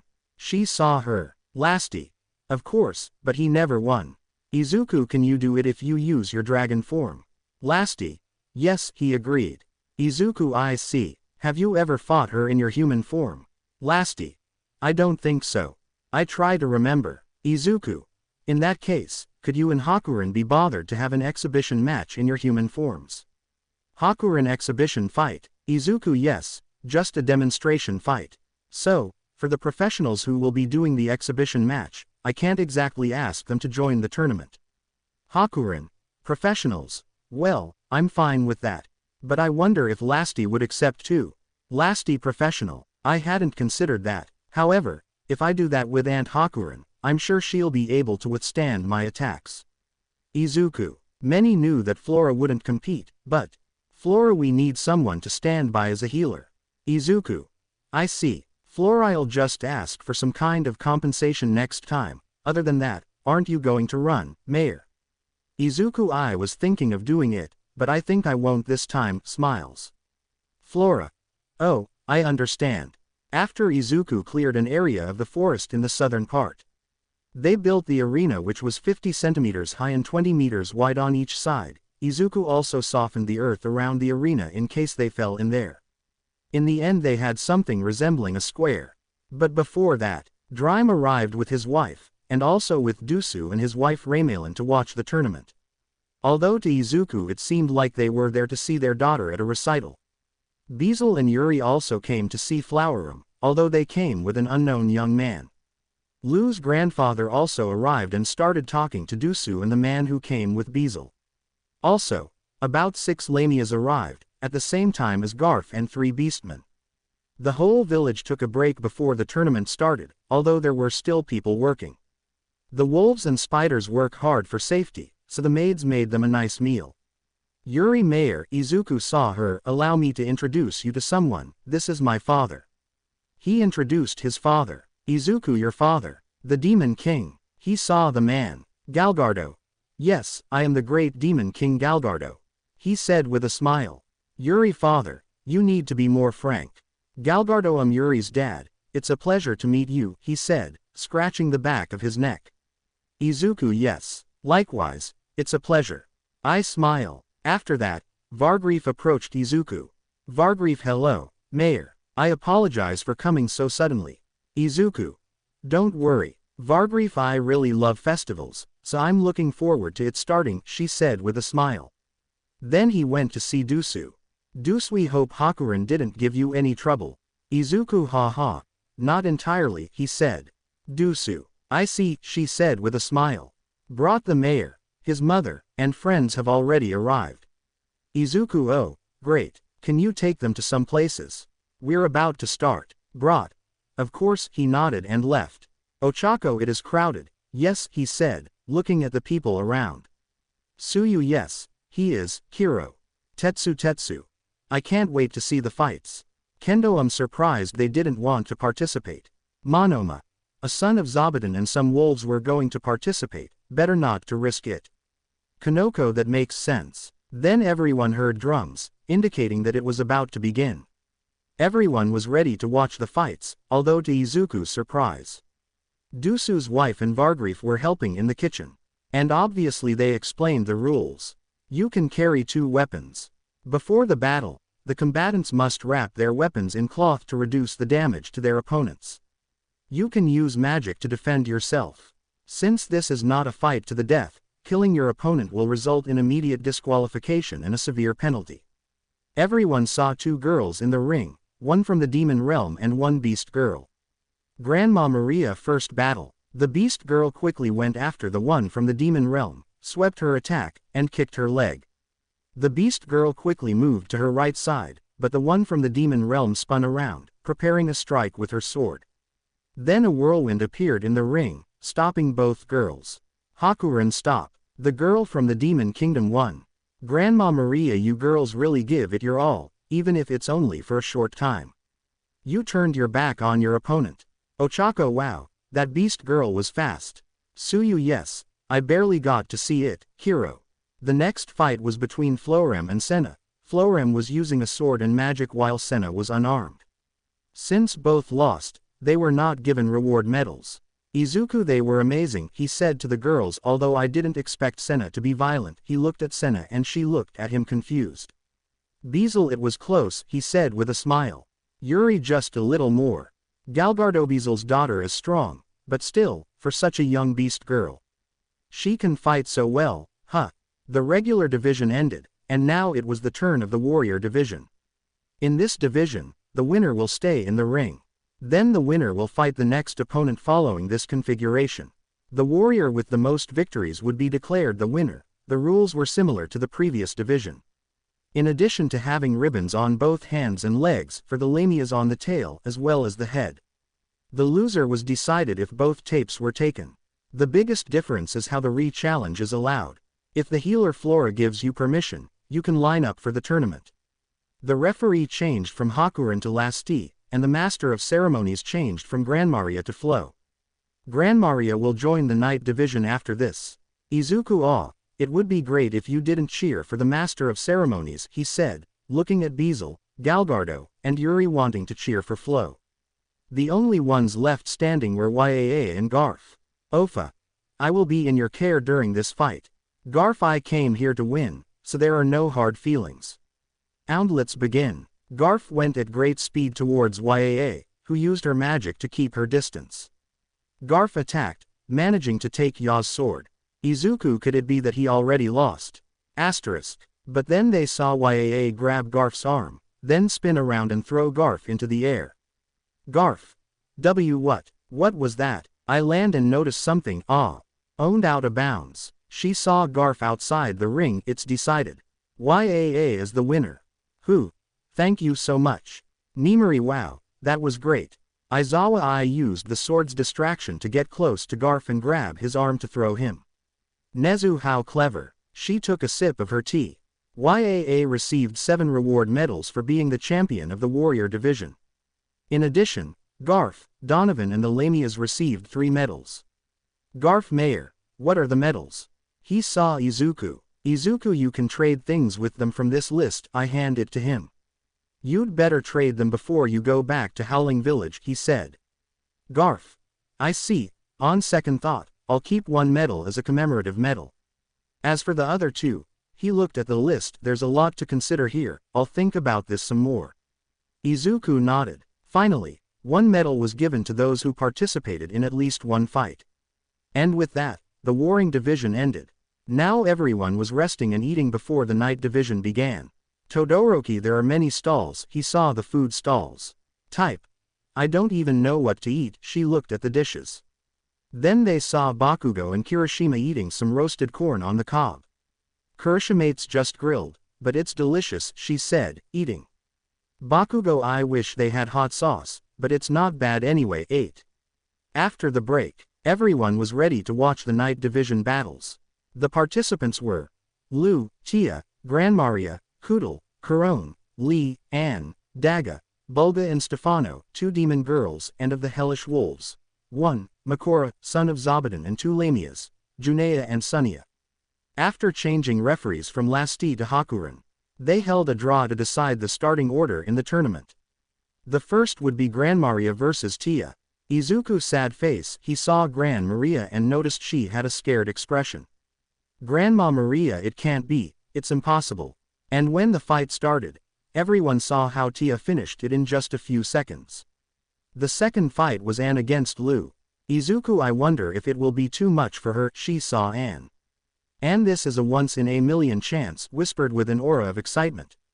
Izuku, I'd better leave her alone. During the fight, Anne tried to approach Lu, but she kept moving, and since both were unarmed, the place filled with loud noises. Anne, just a little more, please order your own room. Monday. And I'm always trying to do my best, you know that. Anne, if you use something, always put it back in its place. She punched her, making her stumble back. Monday.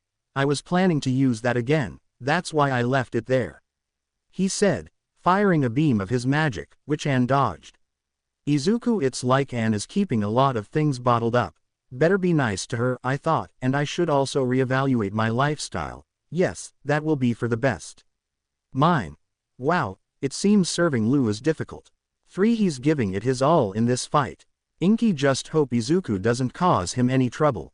Izuku felt a chill. The fight took a long time, but just as the referee was about to make a decision, Anne fell and lost consciousness, thus Lu became the winner. Vargrief Lulushi, come here a second, I take her by the collar of her clothes. We need to talk about your daily lifestyle. Monday. Help me, darling, she said as she was being dragged away. Izuku. Haha, he saw her. The third fight was between Junea the Lamia and Kudal. Kudal flew towards the sky, but she didn't expect Junea to jump towards her with her tail. Junea tied Kudal up with her tail. Junea, okay, I've got you. Asterisk. The fourth fight was Lee against Bulga. Lee used her bow while Bulga created clones, but Lee managed to shoot down each one with her arrows. But one arrow managed to hit the real one. Izuku isn't that dangerous. Hakuren. He saw her and she remained calm and still, she's not moving. What's going on here? Asterisk. Bulga, ha ha ha. You won't be fooled, will you? I thought you'd at least let your guard down. Lee shot another arrow and she dodged it. But a Bulga appeared behind Lee. She dropped her bow, grabbed her knife, and attacked, but 8 Bulgas appeared, surrounding Lee. They looked at each other for a few seconds. That's it. Sad face, sigh, I give up, she said with a smile. The next one is one against the Lamia Sunia. Interestingly, when one entered the arena, the outside seats filled with Hellwolves. Mandalay, it seems they support him. Pixie Bob. It's an incredible and rare visit at the same time, he said, looking at the wolves. Ragdoll. Although the Lamia looked somewhat nervous, she saw her. Sound, don't worry. This is different compared to that time, she told herself. Izuku, it seems he's fighting ghosts from his past, and he brought a trident. He saw Sunia's weapon. Hakurin, let's begin. One went at great speed towards Sunia, she did too and prepared her trident. One of them stepped aside to dodge his blow, but Sunia did too, surprising him. Izuku did her trajectory change in the air. Ah, no. She just stretched her body. He saw Sunia with her body stretched out. The other wolves began to howl. Sound. I lost. Junea, Sunia, you did well. Sound. Throw Junea. Junea, let me train with you starting today. Sunia nodded. The next and final match of the first round. Daga vs Makora. Daga used sword and shield. Makora nimbly dodged Daga's attacks. But while Makora was dodging, he was creating several nets which managed to trap Daga, and Makora ended up on top of Daga's head. Izuku, Makora is very strong. Before starting the next round, they took a break, and with that, the exhibition match between Lasti and Hakuren ended. Endusu was the referee. Hakurin, let's give it our best. Owned. Don't lose. Both began to move at high speed and exchange blows. Most of the punches he landed were his hooks to the chin. Izuku, sad face, I noticed something about Hakuren, asterisk, wait, don't tell me her chest is in the way so I can't see what's underneath. That's not possible, is it? Asterisk. Owned, asterisk, an opportunity. He punched Hakuren in the stomach, creating a cloud of dust. Izuku, will that make Lasti the winner? Asterisk. But they saw Hakuren stomp his foot on the ground and owned. Uuhh, he stood up, I couldn't win. Hakuren, I won't let you win yet, you know that, hee. Dusu, both have better control of their power in their human form. Izuku, were they holding back? They both approached him, good job. The next fight was Tia against Stefano. Stefano transformed his shadow and it shot out like arrows towards Tia, she dodged them and then made her finger glow. Then Stefano burst into flames. Stefano covered himself with his shadow like a flower, and then disappeared. But then Stefano grabbed Tia from behind and pierced her with his shadow arrows. Izuku. Ah, love. Affinity, I have the upper hand, I smile. Izuku. I see. Love, the next match is Lu vs Kudal, right? It'll be great if Lu hasn't gotten bored yet. The next fight began, and Lu finished Kudal in seconds. The next match was Uno vs Bulga. Bulga created several clones, but one attacked directly, managing to finish them off. Then Bulga created much more, managing to climb on top of Uno and preventing him from moving. Because of that, Hakuren declared Bulga the winner. Bulga. I used too many clones, exhausted. The next match was Makora vs. Corona. Corona tried to rise, but his foot was caught in a spider web, causing him to fall to the ground. Then Makora wrapped her in spider webs while she was lying on the ground. Crowns. Our compatibility is too bad. He's our natural enemy, she said, tied up. Then came the semifinals. Lu vs Tia, Makora vs Bulga. Everyone saw Tia and Lu climb onto the sand. Mitsuki wow, a fight between Izuku's wives. Inc. I wasn't expecting something like this, she said, carrying Tisel and Alfred. Izuku *, a fight between mortal rivals, should I be worried? He thought. Somewhat worried. They were rivals until they reached the village, a fight between two girls who gave birth to my children. *. Love, it's been a long time since we last did it. Monday, you're right. Since Vargrief is watching I won't stop him, you know that. Hakuren, let's begin. Thus, both stood firm in their places while exchanging blows, smiling and laughing at each other. Love, that hurts, you're too good. Monday, I can say the same about you. Then they began to use their magic where enchantments were cast. Luckily, the spectators were protected by Hakuren's magic. Then they started punching each other in the air and shooting magic at each other. Until finally, the next fight was Makora vs Bulga, or at least it should have been a fight. Since Bulga was tired from her fight against Uno, Makora easily tied her up. And then came the final, Tia vs Makora. Makora won the night division and received 10 medals, a trophy, and a crown made of wood. Although the crown was human-sized, Makora placed it on his breastplate. Some students from classes A and B also participated in some free sparring matches. Dusu, what do you think, Demon King? Would you like to meet Galgardo? Haha, that was a good joke.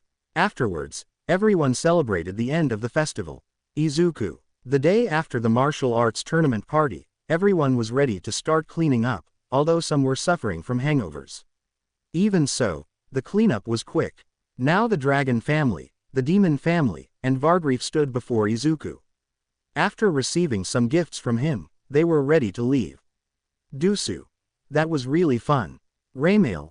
Live festivals like this are very nice, she said with a smile. Drime, I want to stay here a little longer, but I can't keep bothering you. Graphaloon.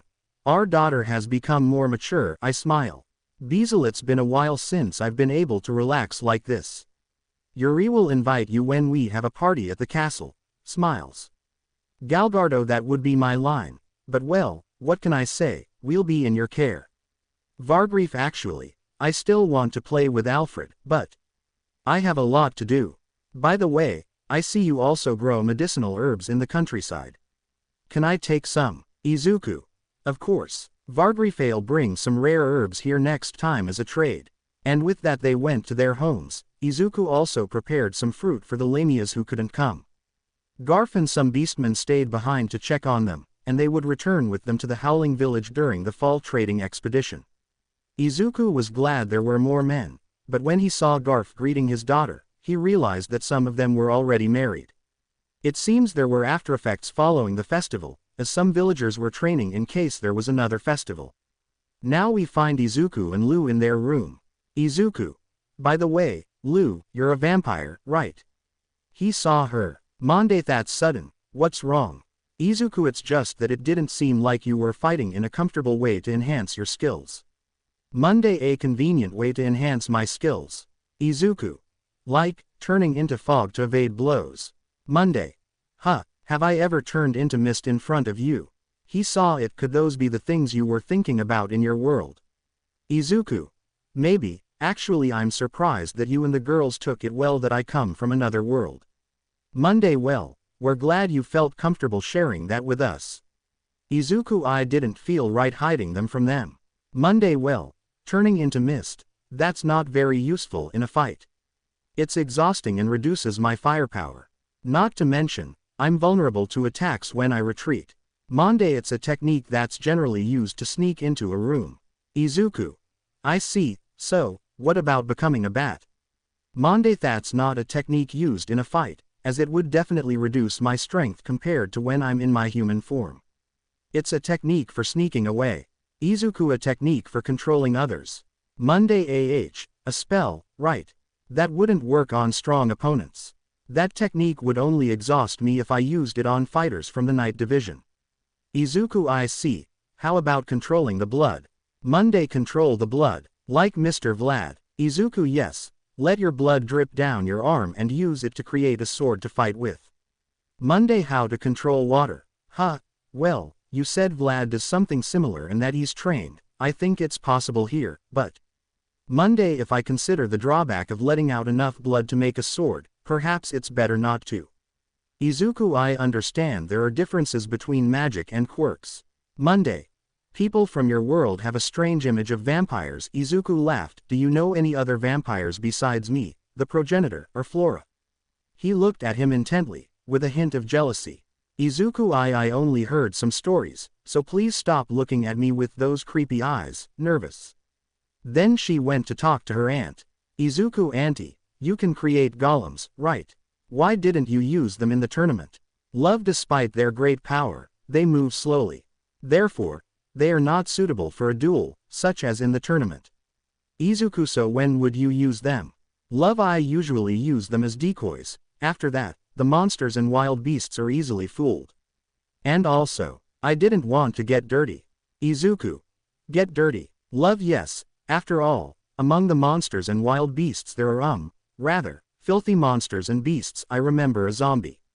Izuku, I see. I'm arriving now with Anne. Izuku, Anne, please be honest with me. Is there anything I need to fix in my lifestyle? Anne, nothing in particular, I think. Did something happen? Izuku, well, it's quite scary when you put it away. Anne, oh, you're talking about what happened at the tournament, right? Please don't worry. It's the mayor. You always fix things when we ask you to. Izuku, so, how was that time with Lou? He saw her. Izuku, weren't you already doing that from time to time? I asked with a slight blush. Anne, you always get embarrassed so easily. I only do that in the bedroom or the bathroom. This time I want to call you Master, anywhere, she said, blushing. Inko, Lou, and Tia were in the living room taking care of the children when they saw Izuku arrive. Ink, how did they get on with the new village? Izuku, are doing well. We're working on the houses now. He picked up Alfred. How are you, Alfred? He looked at him. But then Alfred burped and everyone saw fire shoot out of his mouth, hitting Izuku in the face. After a few seconds, Alfred stopped throwing fire. Monday, are you okay? She saw Izuku. Izuku, Mom, was that it?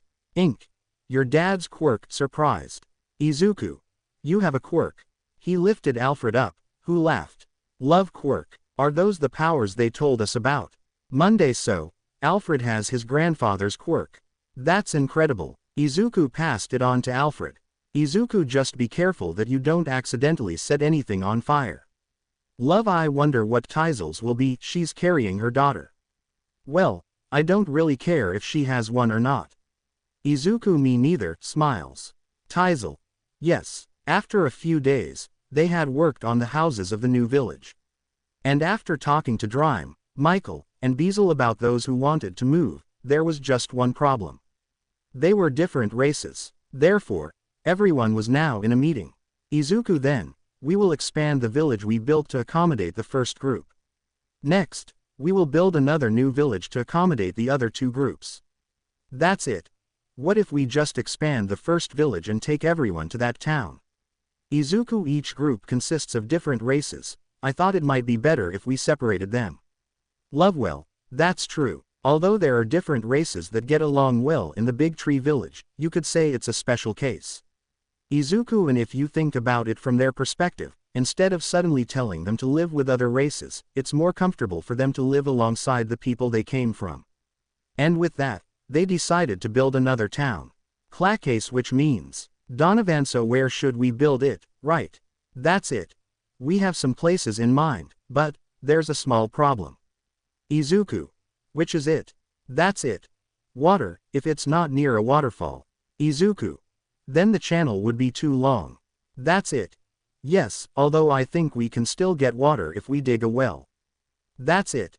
They'll be working in the fields too, right?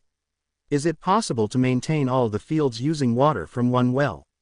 Izuku, I'm sure it'll be fine if it's with my how, but since that's not the case. That's unlikely, he said. The average rainfall in this forest is low. Even so, the volume of water coming from the rivers is high thanks to the northern mountains. Asterisk. Everyone hurried to build the new village. First, they expanded the first village, which was almost finished. Originally, it was designed to house 50 people. After the expansion it could accommodate 100 people. Izuku used his how and it took him 5 days to do it. Meanwhile, 3 of the high elves and some wolves went to explore the next ideal location for the new village. It was a little way from the village, a big tree about 10 kilometers away. Izuku, can't you make it closer to the main village? He saw Lise. Lise, if we move one village closer to another, they will overlap as they grow. In my opinion, the current locations are too close to each other. Izuku, I see, I understand, then let's build the next village here. Lise, yes, also, Mayor Izuku saw her, it's fine if it's temporary, but can you choose names for the new villages? Izuku, well, I'm not good at naming names, hehe. Lise, it's only temporary, smiles. Izuku, well, after several days of preparation, they finished with the first village and part of the second. But then, the new villagers arrived. Dream decided to stay a few days.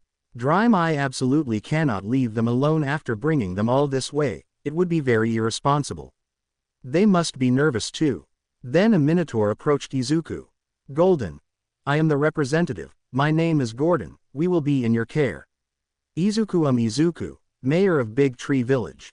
He introduced himself. Then Izuku saw them clearly, even though there were 49 adults who could do farming work immediately. They were just skin and bones. Izuku, they haven't eaten well. She looked at the children, but the children look fine. Were they eating less to feed the children? Asterisk. Izuku, why don't you eat something first? He said, then looked at Anne. Anne will prepare something for you right away. He nodded. Mine. We'll help, he said, just like some of the students in classes A and B. They prepared a banquet for them, and Izuku also asked Lu, Tia, and Flora to check if anyone needed medical attention. In addition, they needed someone to take responsibility for looking after them. Lizard Mayor, could you give me that position? Izuku, are you sure? He saw it. Lizard, yes, we've had dealings with minotaurs in the past, so nobody knows them better than we do.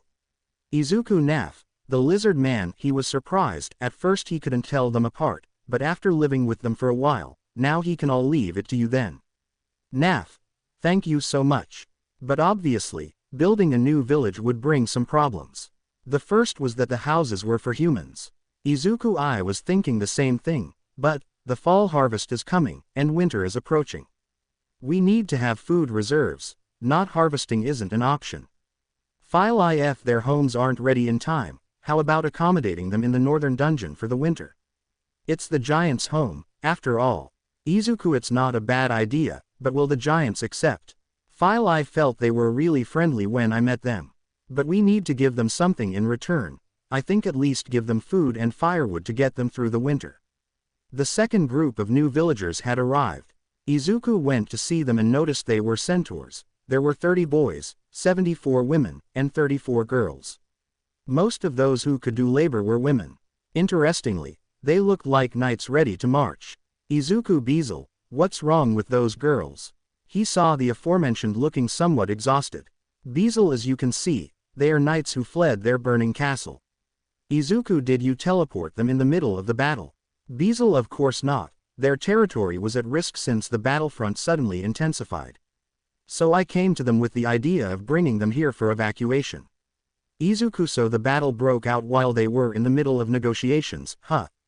Bezel, yes, since I was the one who gave them the idea, I couldn't just abandon them. Izuku, and who is the enemy? He saw him. Bezel, the Full Heart Kingdom. I will also give them my full support while we are in your care. Izuku, alright, Rosalind, this is the place Duke Chrome suggested, there's nothing to worry about. Gruwald, they offered us a place to move here, did you hear about that too? He looked at her. Rosalind, that's right, and I'm sure you were notified about a small problem. Gruwald, yes, please do something about it. Rosalind, can you tell me why you came here? Gruwald, what? Rosalind, if you thought you would be granted another territory, please change your mind. Gruwald was surprised. Gruwald, you're just a villager, how dare you speak to me like that? She said, surprised. Rosalind, oh, my apologies. I am the second daughter of Duke Gritch. Rosalind Gritch, she introduced herself. If I'm not mistaken, Viscount Beige is part of the Western faction that serves our family, she said. Gruwald. Excuse my rudeness, I am Gruwald Raybicall, a relative of the chief gentleman of Viscount Beige, he said. Rosalind. Izuku, thanks for the help. Rosalind, she saw it. Rosalind, oh, no, it was nothing, she said. They still seem confused. Is it okay to bring them some food while they calm down? Izuku, of course, that was my plan from the start. Rosalind, is expected from the mayor. It seems they have some kind of connection to my family. Can I be the one to take care of them? Izuku, it would help a lot if you could take charge of them. Can you do that for me? Rosalind, leave it to me. Izuku, since these girls are related to your family, doesn't that mean your family is in trouble too? Are you okay with that? Rosalind, I've asked Mr. Beazle about that, and it seems we don't have any problems at the moment. Izuku. I see. Rosalind, I'll ask for help if anything happens, he said. Izuku, sure, I understand. He left. Rosalind. Now, Gruwald, she trembled. Gruwald. Why, yes, miss. Rosalind, well answered, it would have been great if you had behaved like that from the beginning, you know. Gruwald, I'm really sorry for my rude comments. Rosalind, no, I'm sorry. I didn't mean to upset you. I understand you acted that way to protect the children. I'm sure you girls had a tough time before you came here, right? Gruwald. SC. Rosalind, as I told you before, the Great Tree Village is planning to receive you, but it won't be here since there is a new village for you that is still under construction. Gruwald had heard about that, but could you at least take the children in and let them live in the village for now? Rosalind, that would be something only the village mayor can decide. Oh, right, I forgot to tell you something important. Gruwald, and what would that be? Rosalind, the mayor holds the highest position in this village. Gruwald, and the mayor was that man from before. Rosalind, that's right. My position in this village is also quite low. Gruwald. No way, to think that Duke Gritch's daughter could be in a lower position. Rosalind, since Duke Chrome has been personally escorting them. And from the fact that I'm speaking to you directly now, you should be able to guess that.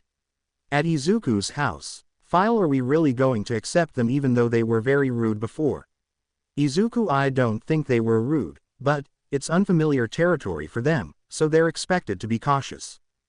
That's true, but Izuku, let's hope Rosalind can act as an intermediary first, he said. We'll also have to make their houses taller so they can get in comfortably.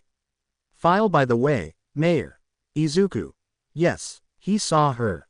Note that the wolves and spiders did not appear in front of the new villagers. Is there a reason for this? Izuku, Drime and Beazle warned me. They said it would scare them and make them nervous. So they asked me not to introduce them so quickly. That was a good decision. Izuku, aside from that, get ready for the first and second groups, who arrived faster than expected. I wouldn't be surprised if the next group arrives any minute. That won't happen, will it? Izuku. Ha ha ha, looks like someone's arriving. Haha, what a good joke. Taste sad face, enter, Mayor. I have a message from Maria. The group led by Michael is moving through the forest. They'll be here soon. Izuku. For me. I am your representative. My name is Igu, said the tree trunk. Thank you for receiving us. Izuku, does the tree trunk talk? Surprised. After an explanation, the logs turned out to be part of the new villagers. These were of the Nyunu Daphne race. Izuku, so girls, do you mix and live with humans? They smiled. For me, Mayor, there's nothing to worry about. We've also thought of a way to show our loyalty. Izuku. Show your loyalty. I didn't mean that, he said. Would a simple meal be alright for you? For me, thank you for your consideration. I heard there were some issues with our move, so I don't want to cause you any trouble by making you cook for us. Izuku, well, that would help a lot. Did you bring any luggage? For me, none, he said. Please, give us a place with plenty of sun and access to water. That is our food. Izuku sure, but, I thought of a good place. For me, can we take the spot near the field? Please, we won't cause any problems for the field. They all went to the field and rested there. Izuku beautiful girls standing around the field. It seems absurd at first glance, but he saw the girls' satisfied faces, but it seems they like it. Then he saw Igu log with a happy face. Izuku, if you let your roots grow I will cut them, did you know? She trembled. They had the ability to transform into any type of plant and did not fight against monsters or beasts. But they cannot avoid being marked by monsters, being urinated on, or being scratched. Since their bodies feel no pain, they have no problems. Until they are fully healed, they cannot change back into their human form. Meanwhile, they transform into a log. Izuku their true form is a tree trunk, and it's not that they stink, but I'll tell the maids to recommend they bathe once in a while so they can at least relax. Asterisk. The reason they moved here was because the place where they lived was getting very bad. The villagers who lived near them were deforesting excessively. And this caused a great flood. Just as they were looking for a new place, they heard about Michael's invitation. And the decision was made immediately. Nayunu won the place you recommended as where these pears and apples grew, right? Michael. Yes, that's how it is. Izuku the oil. For me, since this place can produce high-quality fruit, we believe it also produces high-quality oil. So please let us live here. Izuku well, I can't really say no since they came from so far away. Oil, I see. I wonder if it's oil I can cultivate with the how. For me thank you. Also, I felt jealous when I looked at the countryside. Is it possible that our home is like that too? Izuku ha ha ha. So you want your home to be like the countryside, huh? Girls, don't you live in houses? For me we could, but we prefer to live outdoors. Izuku you live in a house, right, girls? For me we prefer to live outdoors. Izuku well, the houses they built can be used for someone else then. Izuku what kind of place would you like to live in and what kind of work would you like to do? And if there's anything you're particularly bad at, and also, Mom the customs and taboos of your race, right? Izuku. Exact. Mom okay. I'll ask them while I show them around the village. I smile. Izuku I'm counting on you, I smile. At night, a meeting of the representatives of the races had a board. Gruwald before we begin the meeting, can we talk for a moment? He looked at Izuku. Izuku what's happening? Gruwald when we first met, I acted inappropriately, it was very rude of me, so please allow me to apologize. Then I lower my head until it touches the ground. Gruwald I am to blame for everything. So please forgive the other centaurs. Please forgive me, I beg. Izuku well, I didn't think you'd be rude, but I accept your apology, she said, so don't worry. He saw Rosalind holding a sign that read, be careful next time. Izuku be careful next time. Where did she learn that? Asterisk. Gruwald thank you very much, I will be more careful from now on. Izuku's sad face, she saw Rosalind and the sign, I hope you work hard from now on. Lu chuckled. Gruwald. Of course. Izuku for the centaurs and minotaurs, I wouldn't mind giving them the place they requested to sleep. If they need anything else, please let the person in charge know. They both nodded. Izuku Rosalind, Rashishi, please stay with them as much as you can once they wake up. They can both sleep at my house for the time being. Rashi I understand, but, can we sleep at your house? Rosalind can I ask why? Izuku it's so that it's easier for them to find them. Rashi. I see, that makes sense. Izuku for the Nayunu Daphne, you are free to sleep wherever you like. Just don't sleep in the middle of a field and be careful not to disturb others. Make sure you stay in touch with Mamu. For me. Very good. Izuku it might be a lot of work, but do your best, Mom. Mom of course, I'll do my best. Izuku. So, I want Mamu to sleep at my house too, but are you okay with that? She looked at her. Mom that sounds good to me, but, I'd at least like to go back and inform Lamulias about this first. Izuku okay, Anne, please prepare rooms for the three of them. She looked at her. Anne it will be a pleasure. In Izuku's room, Izuku collapsed onto his bed, exhausted. Izuku. Yes, those were some busy days. Then someone entered the room and sat next to Izuku. Izuku. He saw the woman, Nimori. Nimori, it seems you had a tiring few days. Izuku, something like that, although I don't really feel that tired. Nimori, then let me help you relax. She climbed on top of him. Izuku. Nimori, you know, ever since I saw you at UA, you've always caught my attention. He moved closer to her face. I even fell in love with you. Izuku. Blushing. Nimori, but it's obvious I couldn't start a relationship with a minor, she said, looking at him, but maybe now I can, of course, if you accept me. Izuku. It's possible he has more wives. Nimori, I don't mind sharing you, as long as I'm with you I'm fine. Izuku. I hug her and turn her around. I promise to take good care of you.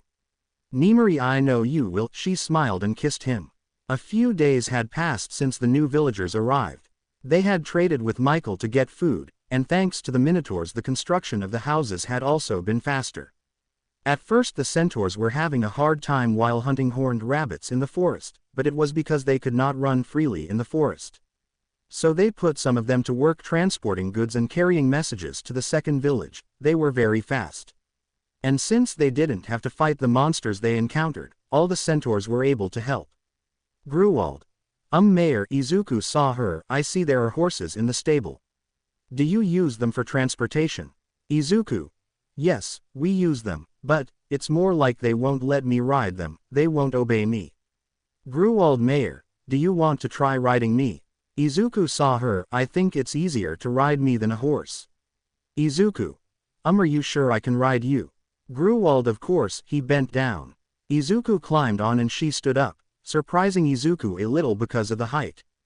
Gruwald. Izuku saw the horse with its back to him. Izuku, I don't plan to abandon you, but you simply don't listen to me. Let's just say it wasn't easy to cheer him up. Mayor, we've finished prototype number 6 of the water wheel. This time it will work properly. Then she saw the other mountain elves. Everything is in place. Lower the water wheel. The elves released the ropes that held the wheel in the lake, and everyone watched as it began to turn, bringing them joy. Hoots moving. I'm so happy, so happy. Mountain elf. The first time I heard about this, I underestimated it and thought it was going to be easy. M2. I never thought we'd have to calculate the weight of the water too. M3. But it was really fun. 20 days after the harvest ended, they were able to finish about 25 houses. Izuku told the minotaurs to use the houses immediately and to let him know if they encountered any problems. With that, they solved the problem of housing for the minotaurs. As such, the minotaurs planned to sleep in the northern dungeon during the winter passed to the centaurs, but Gruwald, if possible, we would also like to live here during the winter, he said. Izuku, I would like to accept your request, but the cold during the winter is severe. I might be able to provide a home for 1 or 2 centaurs, but including the children, that's more than 100 centaurs. Izuku, let's hurry and build the 3rd village.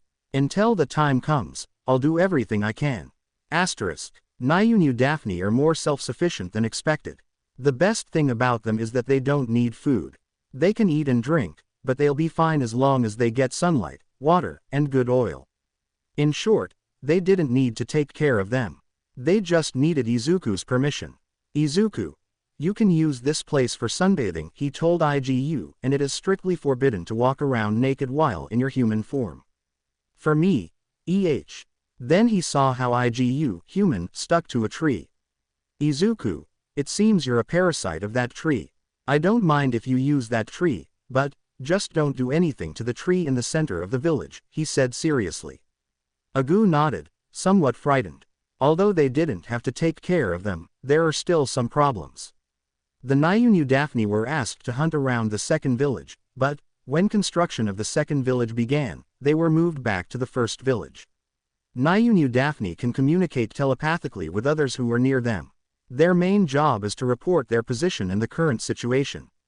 For example, if they report something dangerous in a certain village, you can decide what to do about that threat. That's its function as an alarm. Izuku, I know it's a bit sudden, but what happened to the minotaurs before they got here? He saw Naf. Naf. Of course, did you know that Gordon and the Minotaurs were doing sericulture where they used to live? Izuku, I think I heard something. I heard they were normal farmers, but they were farming worms, huh? Naf, yes, although they were working. The reason they moved was because of silk cultivation, he said.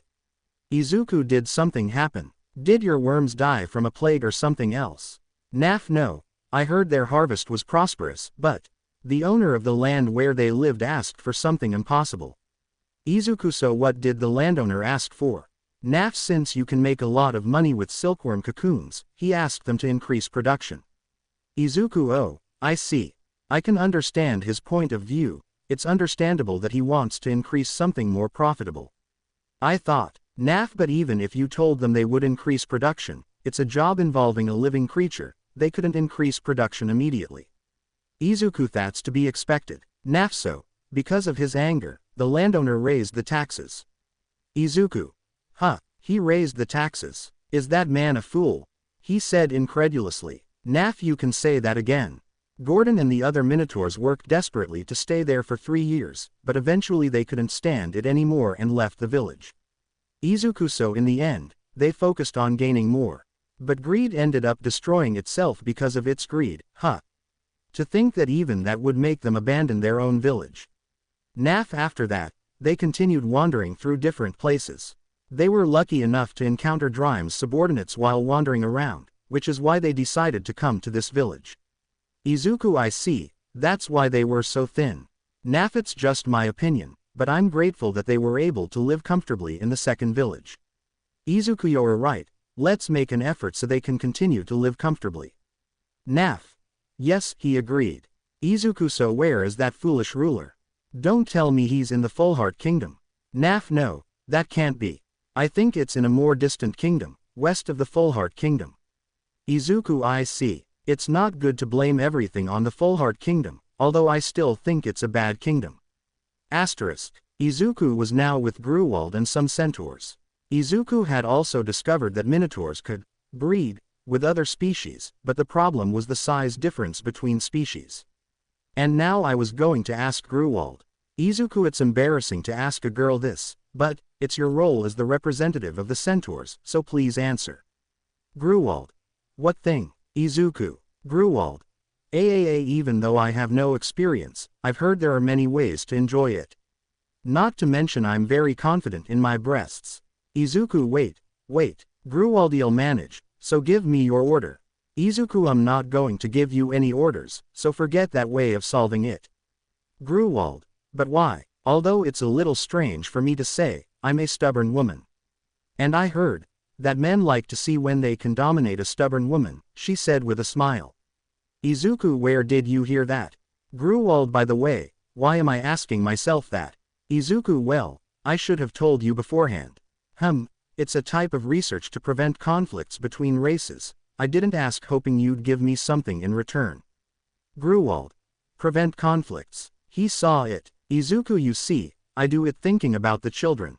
Gruwald. I had never thought about it. Izuku, well, it's my duty too, after all. I hope the centaurs have happy families. Gruwald. Yes, of course. Izuku, that's a good answer. Gruwald, so, when should I serve you in your bed? I asked, blushing. Izuku, I have no idea what you're talking about. Gruwald. You know, satisfying us. Is this some kind of game to make me say it?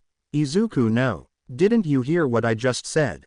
I'm telling you centaurs to have happy families among yourselves. Gruwald, yes, I'm happy to know how you feel. Izuku, so why did you end up thinking about satisfying us?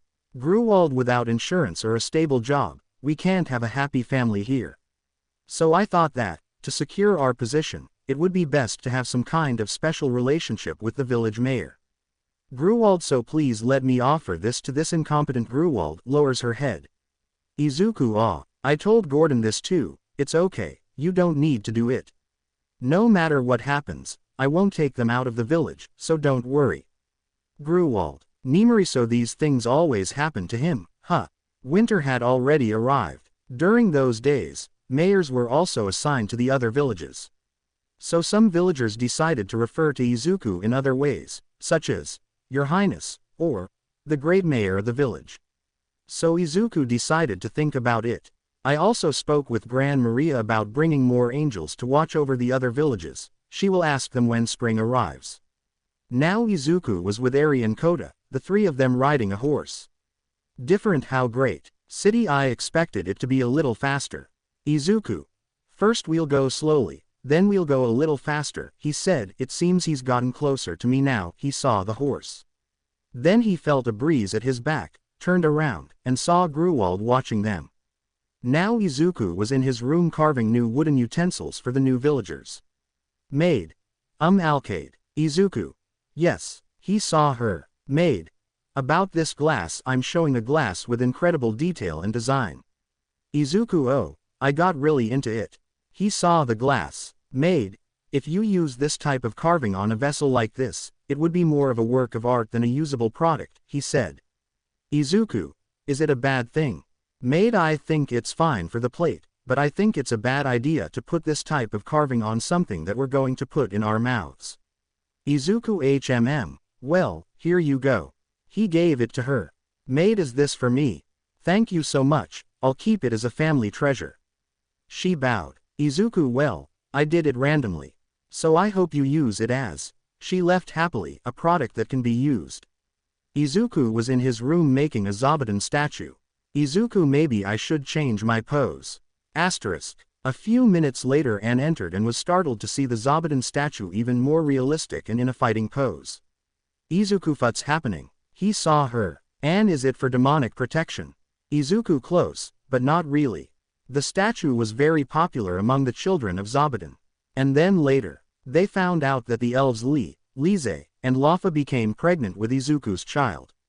What a joy. Mandalay. It seems he really will have an army of children, he said and then looked at Nimari. Nimari. I still don't know if I'll be pregnant soon. Pixie Bob. Did you do it with him? She nodded. And what's he like? Nimari. Very good, Pixie Bob. I wonder if I'll be able to have something with him. Ragdoll. Well, many are already beating you. They all saw several girls approaching and cornering Izuku. Grats. Excuse me. Izuku's sad face. She saw him wearing his armor. Bezel. Who is he? Bezel. He is one of the 4 generals of the demonic realm. Grats. Izuku. Generals. Bezel. They are like high-level ministers in the demonic realm. Izuku. And why is the minister here? He saw Gratz in the distance. Bezel. The demon king always praised this village, so perhaps he's come to challenge it. Izuku. Challenge? Are you talking about fighting? Bezel. Yes, so, can you call the strongest person in the village? Izuku. That's a problem, but it's not like they're going to leave if I tell them, right? Bezel. Most likely. Izuku. But even if I wanted him to fight the village champion, the champion, Makora, is currently hibernating. Bezel. I think that's enough if you call someone powerful. Izuku. Well, then the wolves. Bezel. I'm sorry, but he was badly beaten before he got here, so please hide someone else. Izuku. Then Gran Maria. Bezel. He was also defeated by her before arriving here. Izuku. But Gran Maria was defeated in the first round, did you know? That guy is a drama queen, the 4 generals, right? Bezel. Although he is in charge of the military, he is not the type to fight on the front lines, he is more skilled at giving orders from behind. Grats. You're going to dedicate your life to the village, huh? That's good news. He removed his helmet. I just need to speak with your parents, right? Or is there someone else you're allowed to talk to? Ronana. I can't say anything unless the village mayor gives me his blessing. Grats. Mayor of the village. He saw Izuku. Just tell me your conditions. Izuku was confused. Tell me the conditions for marrying Ronana. Izuku. Wait. Give me a moment. She walked away and went with some elves. Is this how it feels when someone asks for your daughter's hand in marriage? Eleven. It's just like in fairy tales. Alpha 3. How wonderful. Alpha 2. 2 lovers separated by the village mayor. Bezel. It's normal to set an impossible condition if you don't feel it's right, he said, and Izuku nodded. Izuku's sad face. It was with Gratz. Sorry for making you wait. To be honest, I want to support her, but I also want to respect her feelings. Izuku. Until Ronana says on her own that she wants to marry you, I cannot give you my blessing, he said. Gratzo. In short, if Ronana says she wants to marry me, you'll give us your blessing, right? Izuku without coercion, without intimidation, without using your power to persuade her, she saw her, there's no need to rush. Milk. Yes, he agreed. Izuku didn't worry about the village, think carefully about whether he's the one you want to marry. Then you can give me your answer. Izuku, and if you decide to marry him, I'll give you my full support. Oh, but just so you know, keep in mind that it's not like I'm not interested. Milk. Yeah, I understand. Thank you very much. After winter has passed, Izuku went to check the food inventory. With the girls from the Demon Kingdom. Clacase the village of the Great Tree without problems. Rosalind, there is a slight bias towards the food consumed in the second village. But there is no problem with food availability. Florem. Bias. Clacase, it seems they prefer to eat fruit and tend to eat less. Florem, is that a matter of taste? Clacase, I don't think so. It's a guess, but I think they eat the food that tends to expire sooner, leaving the food that expires later, he said. Florem, but we should be the ones asking if they need more food, right? I wonder if they don't trust us. Roju, I think it's more a matter of habit. Rosalind, after all, they've been through some tough times before coming here. Florem, I see. Anything else? Clacase, it seems that the people in the third village consume more food than expected. Florem, should we send them some food from the Big Tree village? Roju, everything is fine. I think they'll have enough food until the next harvest. Florem, should we know why they consumed more food than predicted? Rosalind, it is very likely that we made a miscalculation about how much food children consume. Clacase, but it's not because they are centaurs, they need to eat more than humans. Florem, I see. The same goes for the first village. There don't seem to be any problems in sight, or should I say, they don't eat that much. Apparently, they kept a lot of the food we sent them. Roju, while it's not good that they don't eat much, it's a little disturbing that they don't eat it at all. Florem will thank them later for working so hard to preserve the food. At that time, everyone had food until the next harvest. A meeting had been held where they planned the plans for the year. The first thing Izuku said was to expand the crops of the second and third villages, as well as the construction of new buildings. In addition to speaking with the representatives of each village about the reward medals, he gave 30 medals to the representatives. Also regarding education, where Izuku would later send a teacher to teach the children. Izuku also wanted the other villagers to be able to farm on their own, since he did it with his how. Izuku, I wonder if Tisel and Alfred could inherit the how. Well, it's just wishful thinking on my part. In the second village, Izuku had made statues of Kuro, Yuki, and Zabuton near the shrine and then prayed to the gods.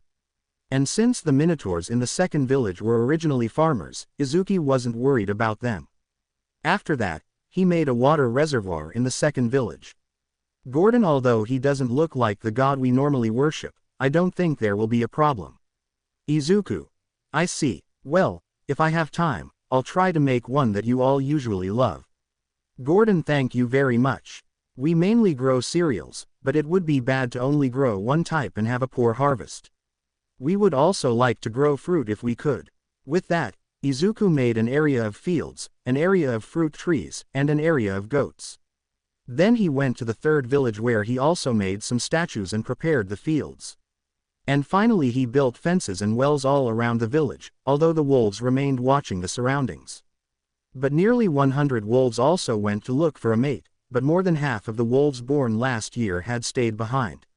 It was also decided to expand Izuku's house.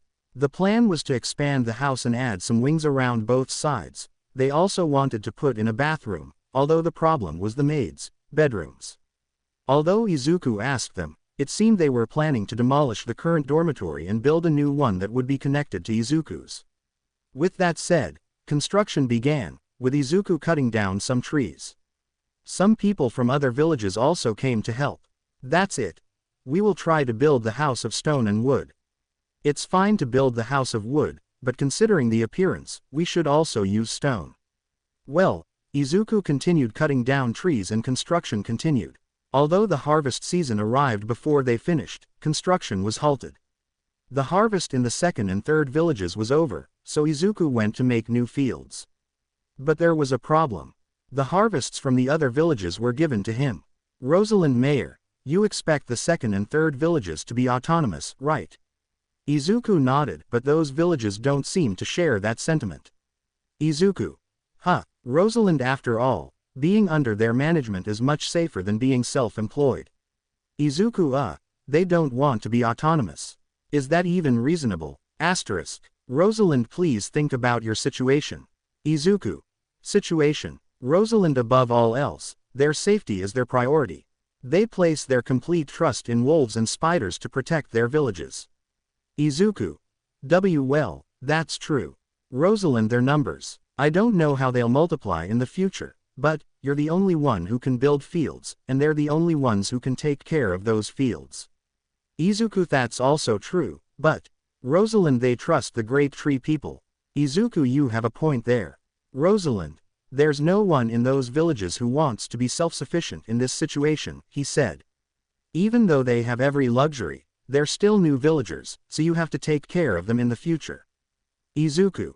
Yes, I see. Rosalind, so all the harvests will be obtained by the mayor, or to be more precise, the Great Tree Village. He saw Izuku. Please be more mindful of that title, mayor. Izuku. I really feel it. After Izuku thought for a moment about being responsible for the lives of others, he decided that he would do his best.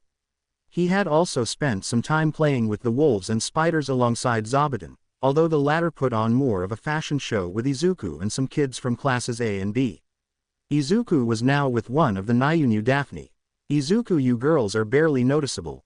Salt, even if you tell us that, we still look like a tree, even inside the village. Izuku. A tree, not a log. Salt, that's only when we're moving around. Izuku saw her. That's why we can blend in so well with nature. I guess it's normal that we're barely noticeable. Salt, by the way, there's a popular game among us. We very slowly approach a house and watch the people who live in the village without them noticing, she said. Izuku. Just don't exaggerate, okay? Salt. Of course. Izuku. Although I let them take care of the first village. They don't need anything from me at all. That's quite helpful. A little later, Lamulias. Couldn't he play with us? She said, standing next to some other girls. Thus began the first great game of the Great Tree Village. Izuku was the seeker, and despite having used his quirk, he couldn't find anyone. They were really good. Grandma Maria. Well, now I'm leaving the village for a while. She wanted to call more angels to the village, and with that she left. Izuku. Hey Koodle, aren't you leaving too? On the moon, if we leave, there will be no one to watch over the village. Kuron nodded. Izuku. Well, that's true, it's fine to do it on shift when Gran Maria returns. On the moon it's not necessary, it's more convenient to be in the village. Crowns. Once you taste the village food, you'll never be able to live anywhere else. Izuku. I see. By the way, what's with that mountain of luggage? He remembered Gran Maria's luggage. On the moon, their bento boxes and souvenirs, he said. After that, they obtained information about the giants. Perhaps it seems that further north, past the dungeon, there was a pool of hot water.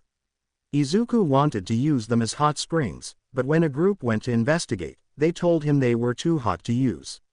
Furthermore, the group had returned with some wounds and scratches that luckily were not life-threatening. Lou and Flora cured them. They had also done disaster drills, the most obvious being a fire. So they practiced what to do in case of a fire. They had also decided what the next festival would be, hill climbs. Izuku. So you're the enemy, right? He looked at them. Angel 1. Well, it's not like we're their enemies. Izuku. But you came with people to attack this village, right? Isn't it obvious that this is a hostile situation? Grandma Maria. I agree with the mayor on this. Izuku. By the way, Gran Maria, why is she furious about finding out that my aunt gave birth to my daughter? Grandma Maria. Mayor, can we speak privately for a moment? They moved a little away from the angels and the harpies. Grandma Maria. The tribe of angels is basically an all-female tribe. Izuku. I feel like I've heard that somewhere before. Grandma Maria. So, in order to increase our numbers, we need men. That's why we need men of other races. Grandma Maria. We normally choose men of the human race, but there are a lot of requirements, inspections, and tests, and that's the main reason this incident occurred.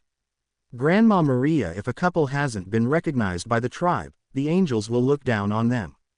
But because the tests are so difficult, no one has been able to pass them.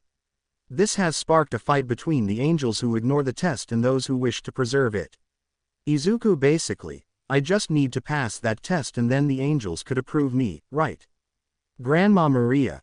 Why yes, that's true, but Izuku, is it impossible, like staying underwater for an hour? Grandma Mariates something like that, but I think it'll be fine if he's the mayor. After all, the mayor is Auntie's husband. Izuku approached Kyabit. Izuku. So now, daughter of the boss of the angels. Kyabit. Izuku okay, Kyabit, I understand why you're here, so in short, you're our enemy, she saw her. Now that I've captured you, you're basically my property. So I can do anything I want with you. Do you understand that? Kyabit wait a second, I'm the daughter of the head of the angels, you know. She said, blushing. Izuku. I know, Kyabit, the angels won't let something like that go unpunished if something happens to me. You know. Izuku, is that true, Grandma Maria? Well, that's true, but, since Auntie is here, I suppose it's alright. Grandma Maria Mayor, come here for a moment. Izuku approached him. Just like the harpies, they will be pardoned as long as they serve an angel. That would be why they wouldn't have a problem serving under my command, but this is not the case if they betray Kyabit. That will cause them some problems later if they are saved now. Izuku, can they apologize only as an emergency measure? Grandma Maria, well, Kyabit is right in front of them after all. Izuku, I see. An idea occurred to her. Kyabit's actions in attacking this village are an unforgivable sin. That's why I will punish her tenfold. Although one punishment is bad enough, if it's tenfold, she will probably face a tragic end, she said. After Kyabit apologized, they were now at Izuku's house to do the 5 tests. Kyabit, very well. First, economic power.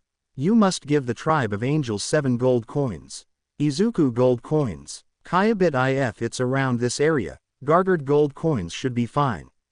Izuku, gold coins. Could I exchange them for goods? Kyabit, sure. They made a little game with the stones where they had to take turns picking up stones. Whoever picked up the last stone would lose. Izuku won, but Kyabit insisted on playing more. Izuku won every round. Kyabit. The third town, strength. Izuku. Force. Kyabit.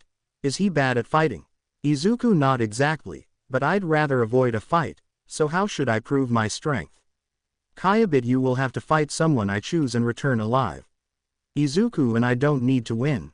She nodded. Very well, who should I fight? Kyabit, Fufufu, listen and tremble with fear. It's the famous vampire princess. Lulushi. Izuku. Kyabit, it seems that surprised him. Even his aunt couldn't beat her. So there's no way someone like you will come back alive against someone like her. Izuku. Oh okay. A few minutes later. Izuku. Monday, is this okay? Izuku, yes. Sorry for bothering you, she said, stroking Alfred's head. Monday, no problem, but putting that aside, you need to prepare for this year's festival. You don't have much time, you know, she said with a smile. Izuku, okay, I'll hurry up with the preparations. Monday, okay. Before you called us we were told that Inko had arrived, so we'll be with her for a while. Izuku, sure, see you later. They both left and then he saw Kyabit. Kyabit. Wife. Izuku nodded. And is that little boy your son? Izuku, yes. He's still mommy's little boy even though he's this big now, I smile. And does that mean I've come back alive? Kyabit. Izuku, next test, please. Kyabita. Right. The next test is negotiation skills. Izuku, negotiation skills. Kyabit, yes. Economy, power, intelligence, strength, and negotiation skills. Izuku, and who should I negotiate with? Kyabit, wait a second. The 4th test. Negotiating power. Your target will be a certain dragon, the demon king of Gargant Mountain, who is famous for not listening to people. Then they heard a loud noise. Izuku looked out the window and saw Drime in his dragon form. Drime, Mayor. You're holding the festival again this year, right? I've come to see the festival again this year. Izuku, there are still a few weeks until the festival, you know. Drime, haha. I'm here to see my daughter. I'll be here for 2 days. Izuku, I see. By the way, Drime, what's the name of the mountain where you live? Drime HMM, if I'm not mistaken, the people who live around the mountain call it the Gargant Mountain. Izuku I see, thank you. Drime's sad face transformed no problem.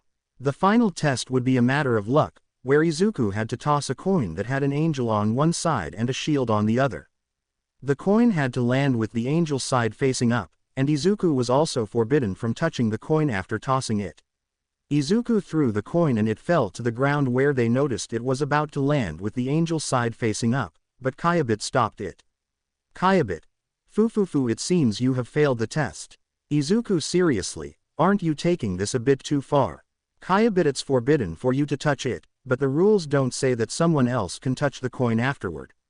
It's just that the coin bumped into me before coming to a complete stop. Ha ha ha. Then Auntie appeared and gave him a taste of Kyabit. Love, so you recognize it, right? Kyabit. Love. Admit it already, she said with a friendly smile. Kyabit. Be well. Love, thank you so much.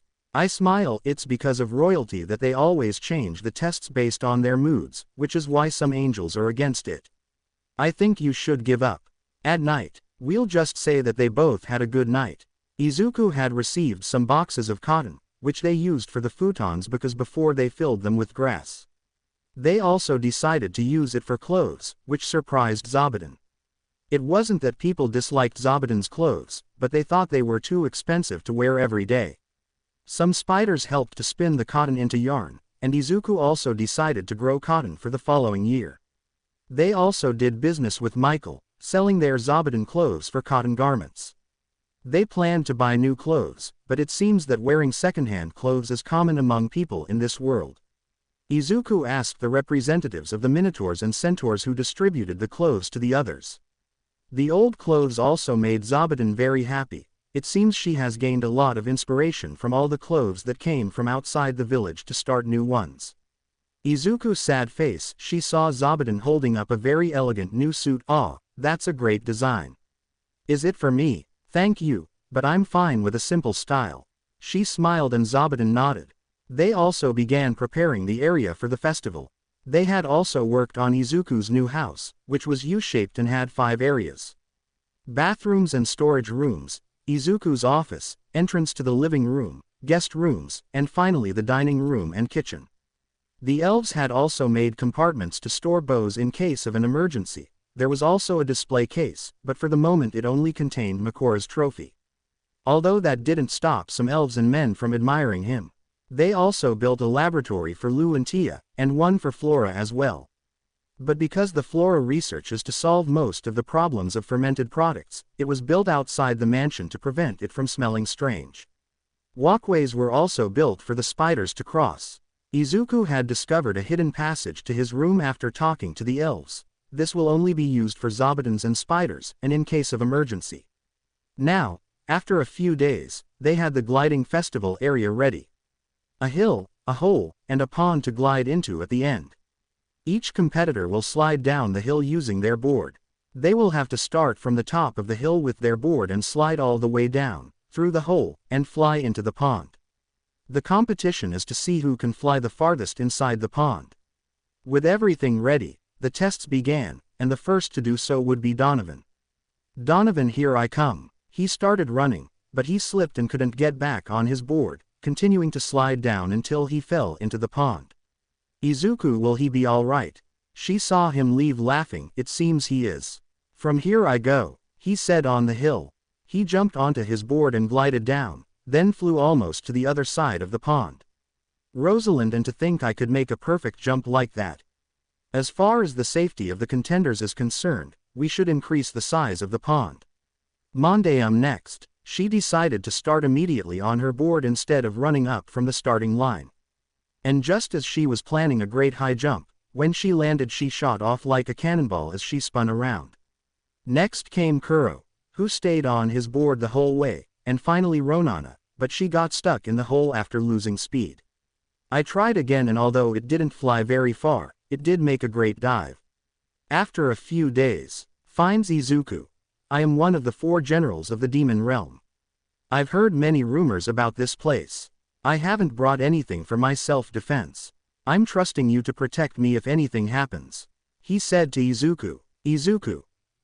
Welcome. He saw Beezle and approached him. Isn't he a little shy for being one of the 4 generals? Beezle. It's because he's in internal affairs. Izuku. Internal affairs. Beezle. Yes, there are many government jobs focused on administration, and some legal matters as well. Izuku. Aren't the 4 generals the strongest in the demon realm? Beezle. Ha ha ha, of course not. After escorting the Demon King, the generals, and the race representatives to their guest seats. Within a few minutes, Dusu, Raymalin, Drime, and Grafaloon arrived. Izuku's sad face. He saw Vargrief next to a woman. Is she your wife? Vargrief. Ha ha ha. Fushu. Izuku. It's wonderful to meet her. I smile. She says she's a priestess but she's wearing casual clothes. It must be her day off. Do they even have one? Well, she looks gentle but gives off the impression of being a lawyer. Asterisk. They went to their seats and then Michael arrived. Son Izuku. Michael. By the way, Mayor. The female assistant you just met with, is she a Fushu from the Korean religion region? Izuku. Yes, that's what she said. Michael. She is one of the high priestesses. Izuku.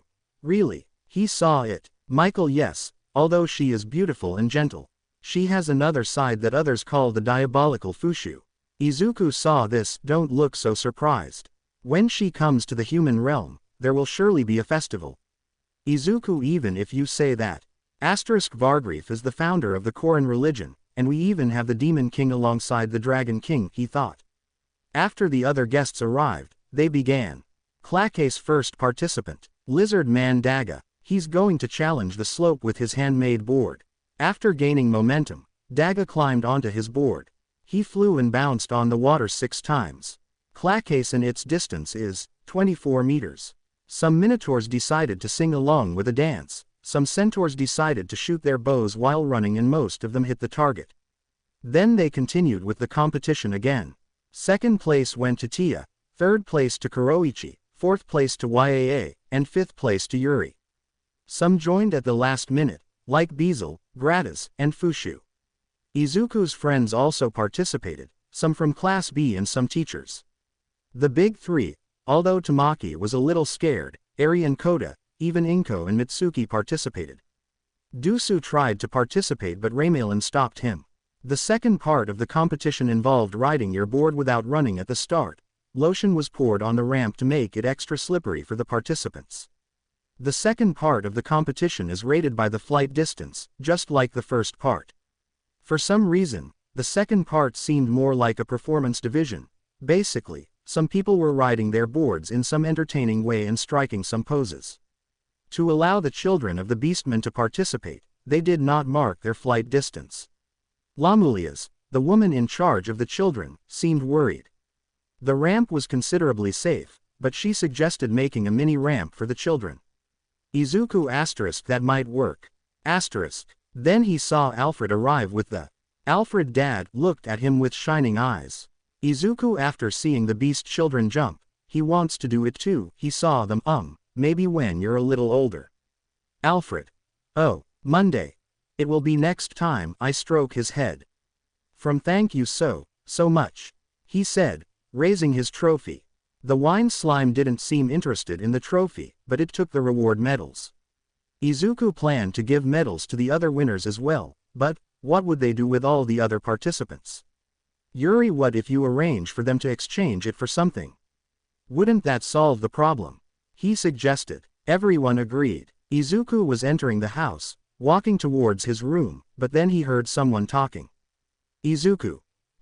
He peeked out the door.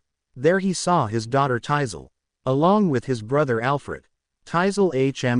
I don't know. She saw a wreath of flowers. Alfred. I don't think so. I throw a ball of paper. Izuku. What are you doing, kids? I enter the room. Tisel. Aunt Eri told us about Mother's Day, she said. Izuku. That's right. That day is coming in the other world. He thought, I must do something for Mom too.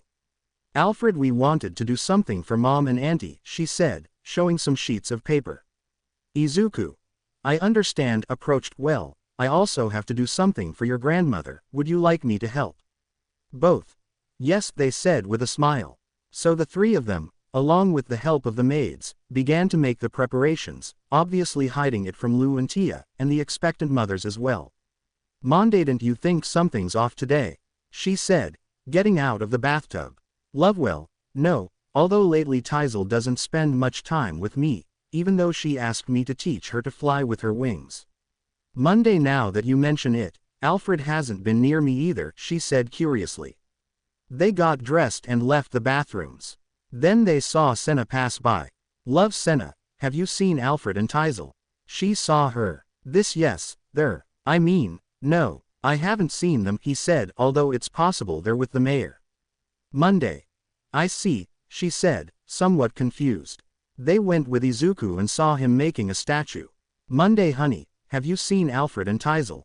"Izuku, oh, they went with my mother to the fields.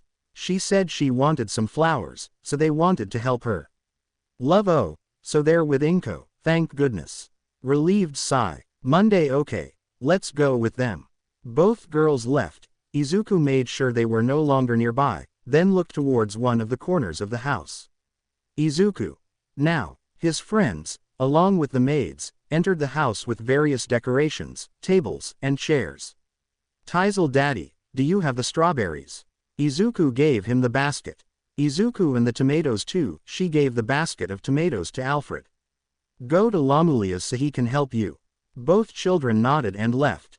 Lu and Tia arrived with Inko, who was with one of the elves who was helping her pick the flowers. "Monday, Inko, where are Alfred and Tisel?" I asked. I haven't seen them all day," he said. "Love, but Izuku told us they were with you." Confused. Why would Izuku say that?" "Oh, I see." He gave a small smile. "I think I know what's going on here, but we'll have to wait a little longer." "Monday. Because you said so." "Inkwell, in our world there is a celebration on this day," he said. "Love, really? What's it about?" Curious. "Inkwell, it's a day to celebrate a very special family member." "Monday, I wonder what it will be." The girls stayed with Inko, talking and trying to figure out what kind of celebration it was in her world. Interestingly, all the other girls who were pregnant with Izuku's child arrived with them as well. Grafaloon, Raymalin, and some of the mothers of Izuku's friends. Izuku also allowed some of the beast girls to go to the Howling Village to see their families. After a few more minutes they saw Florem arrive with them. She took them to the house, opened the door, and all the mothers saw that the living room had been decorated, and what surprised her most was seeing a whole banquet on the tables. All happy Mother's Day. Izuku, Tisel, and Aldred, happy day. They approached their mothers. "Monday. What's going on here?" she said, surprised. It's the celebration I told you about, Mother's Day," she said with a smile. "Love Mother's Day. Izuku, today in our world, we celebrate the mothers who have always cared for us and raised us to be the best versions of ourselves. Izuku, so today Tisel and Alfred wanted to do something special for them." Both girls saw their children taking plates from some maids and then walking towards them. "Alfred, I made this for you, it's meatball pasta with tomato sauce." "Tisel and I'll have this one. Strawberry cake." Both mothers took some of the food and ate. Both "Oh, that's delicious. Monday, so that's what you were doing today, huh?" I smile. "Love, they're so sweet." Hugs Tisel and Lu hugs Alfred. Both "Thank you," they said, hugging their children. Izuku, well, what are we waiting for? Let's celebrate. All. Yes, the Harpies had returned, numbering 14 families and 42 people in total. Kyabit and many angels helped and escorted them during their move. Izuku, it's been a while, he saw Kyabit. Kyabit, don't say that, we've defeated several undead along the way. Izuku, what do you mean? Is it something northeast of here? Kyabit, yes, those undead are the original reason why we left Garrett's kingdom. Izuku, asterisk, that makes sense. Even Gran Maria said she needed to subjugate the undead. He thought, did they receive a request from someone? Kyabit, yes, from the leader of the Uran sect. We're in a cooperative relationship, so it's hard to say no. The angel race is very powerful against the undead. Izuku. Really? Kyabit, yes. However, many of us love peace and do not wish to fight. So we would appreciate your hospitality. Izuku, why do I have this feeling? Well, thank you for your hard work. We'll prepare food with liquor and baths for everyone, she said. Kyabit. Thank you. After deciding that Grandmaria would be in charge of the Harpies and that they would stay in the first village, a welcome party was held for the Harpies and the Angels. The next day, Kyabit and some angels had hangovers, while none of the village residents did and carried on with their work as if nothing had happened. Also interesting is that Zabuton's children were interested in Kyabit's tap dancing, so they tried to do it too. Although it caused them a little extra work, they worked out of respect for Vargrief. Izuku didn't know all the details, but it seems that Lou and Flora were very well known in the world of medicine. Apparently they had no problem creating the medicine, however, it was quite difficult for them to obtain the ingredients. All the ingredients seemed to be quite valuable, but it was thanks to the fact that they could all be found in the medicinal herb garden. Fushu was especially surprised that they were able to gather all the ingredients at once. She was beyond delighted. Well, all that joy went into prayer, thinking about the Creator. Izuku, now all that remains is to wait for Vargrief to come back for her and take her back. Monday. Well, we told him we'd be finished soon, so you should be here in 2 or 3 days. She said. As he had guessed, Vargrief appeared. Vargrief, you guys finished sooner than I thought, but I guess that makes sense, it's you guys. Fushu, Mr. Vargrief, I apologize for making you go out and walk all this way for me. Vargrief, that's fine, don't worry. She was free anyway, he said, even though I only brought her here. I suppose she'll be eager to return with the medicine as soon as possible. Fushu, yes, I would appreciate that too, she said with a smile. Vargrief, it's a magical shield, especially strong against fire. If you hang it in your home as a talisman, it will protect you from fires. Izuku, oh, that's really useful. Vargrief, however, I suggest you don't put it in the kitchen, otherwise you won't be able to cook with fire, he said jokingly. Izuku, haha, that's true. I'll use it to decorate the front door of the mansion, she thought. Vargrief, I had to give you something as a thank you for the medicine, although I really shouldn't have said anything about it. You finished the medicine so quickly, I wasn't able to gather everything in time. Izuku, didn't worry about it. That's what I'd like to say. Lou and Flora were the only ones who did all the work, she said. Vargrief's sad face nodded. I hope to continue counting on you for them. Izuku. Ha ha ha, didn't you happen to see the field of grass the last time you were here? Vargrief, I saw it, but my knowledge of medicinal herbs is no match for that of the girls. Izuku. Ah, is that so? Although Lou and Flora had said that they were self-taught using the materials that Vargrief had given them. Vargrief, all those things were before I erased my memories. To add to that, the basic ecology of the world has changed with regard to medicinal herbs, as shown in those documents I wrote and gave to you. Vargrief, I doubt they'll be of much use now anyway. Izuku, I know this is a bit out of place, but how did you become familiar with Fushu? Vargrief, I became the priest of the Koran religion. So naturally I came to know her. Oh, by the way, they already knew my identity at that time. Izuku, won't that cause him problems? Vargrief. Problems? For some reason, everyone seems to act like they don't know. Vargrief, well, you've been in many legends. Vargrief. Maybe that's why. Ha ha ha, I'll go rent a room, left. But I quickly returned to Izuku. Vargrief. The statue of the creator in the temple is glowing. Surprised shout. That will be explained at another time. Izuku, I wonder if Drime or Vargrief know anything about this. And so, the following days were spent preparing for the next martial arts tournament. Izuku practiced his greetings for the tournament with Yaoyorozu's help. He was also a little worried, though, since Lee and Anne hadn't given birth on their due dates, but Inko reassured him, saying that babies sometimes aren't born on the scheduled day. After a few days of preparation, the day of the tournament arrived. They were divided into 3 categories again. Garf was the champion of the Commoners division, then the Gentlemen's division. Although it was initially an exhibition match, the match was between Dusu and Gagaldo, the latter being scared. And as expected, Dusu was the winner. Then came the second encounter, which was Lastimun against Quan, Drime's sister. Unfortunately, Lasti was defeated, as it seemed that Quan was always one step ahead of her. Then came the third match, Hakurin vs Grafaloon. It was a fierce battle, though the encounter focused on Grafaloon's past sexual advances toward Drime. Apparently, Hakuren used to push her away when that happened. The match was decided quickly, although both fought hard, the winner was Hakuren. Zabuton managed to trap Raymalin with his web, and by loving her he was able to win the fight. When his victory was announced, Zabuton called all the spiders to perform a tap dance for the audience. Izuku's sad face saw Dusu and Quan. Dusu what? His clones were defeated just like that. This is the first time even I've ever seen anything like it. Surprised. Who each of my mother's clones is powerful enough to destroy a mountain with a single blow? There were 16 of them. Did she destroy them all? Is this a joke? Surprised. She was upset about it until Izuku went to calm her down. Then Dusu faced Zabuton and won against her, although it was more of a battle of endurance. After a few more battles, they took a break where the Harpies and the Nyunu Daphne performed some dances. After that, they revisited some fights that happened last year. Lu versus Tia. Lu was the winner because she had spoken with Izuku about a strategy to defeat her. Love. It's not fair that only Lu was the one who received advice.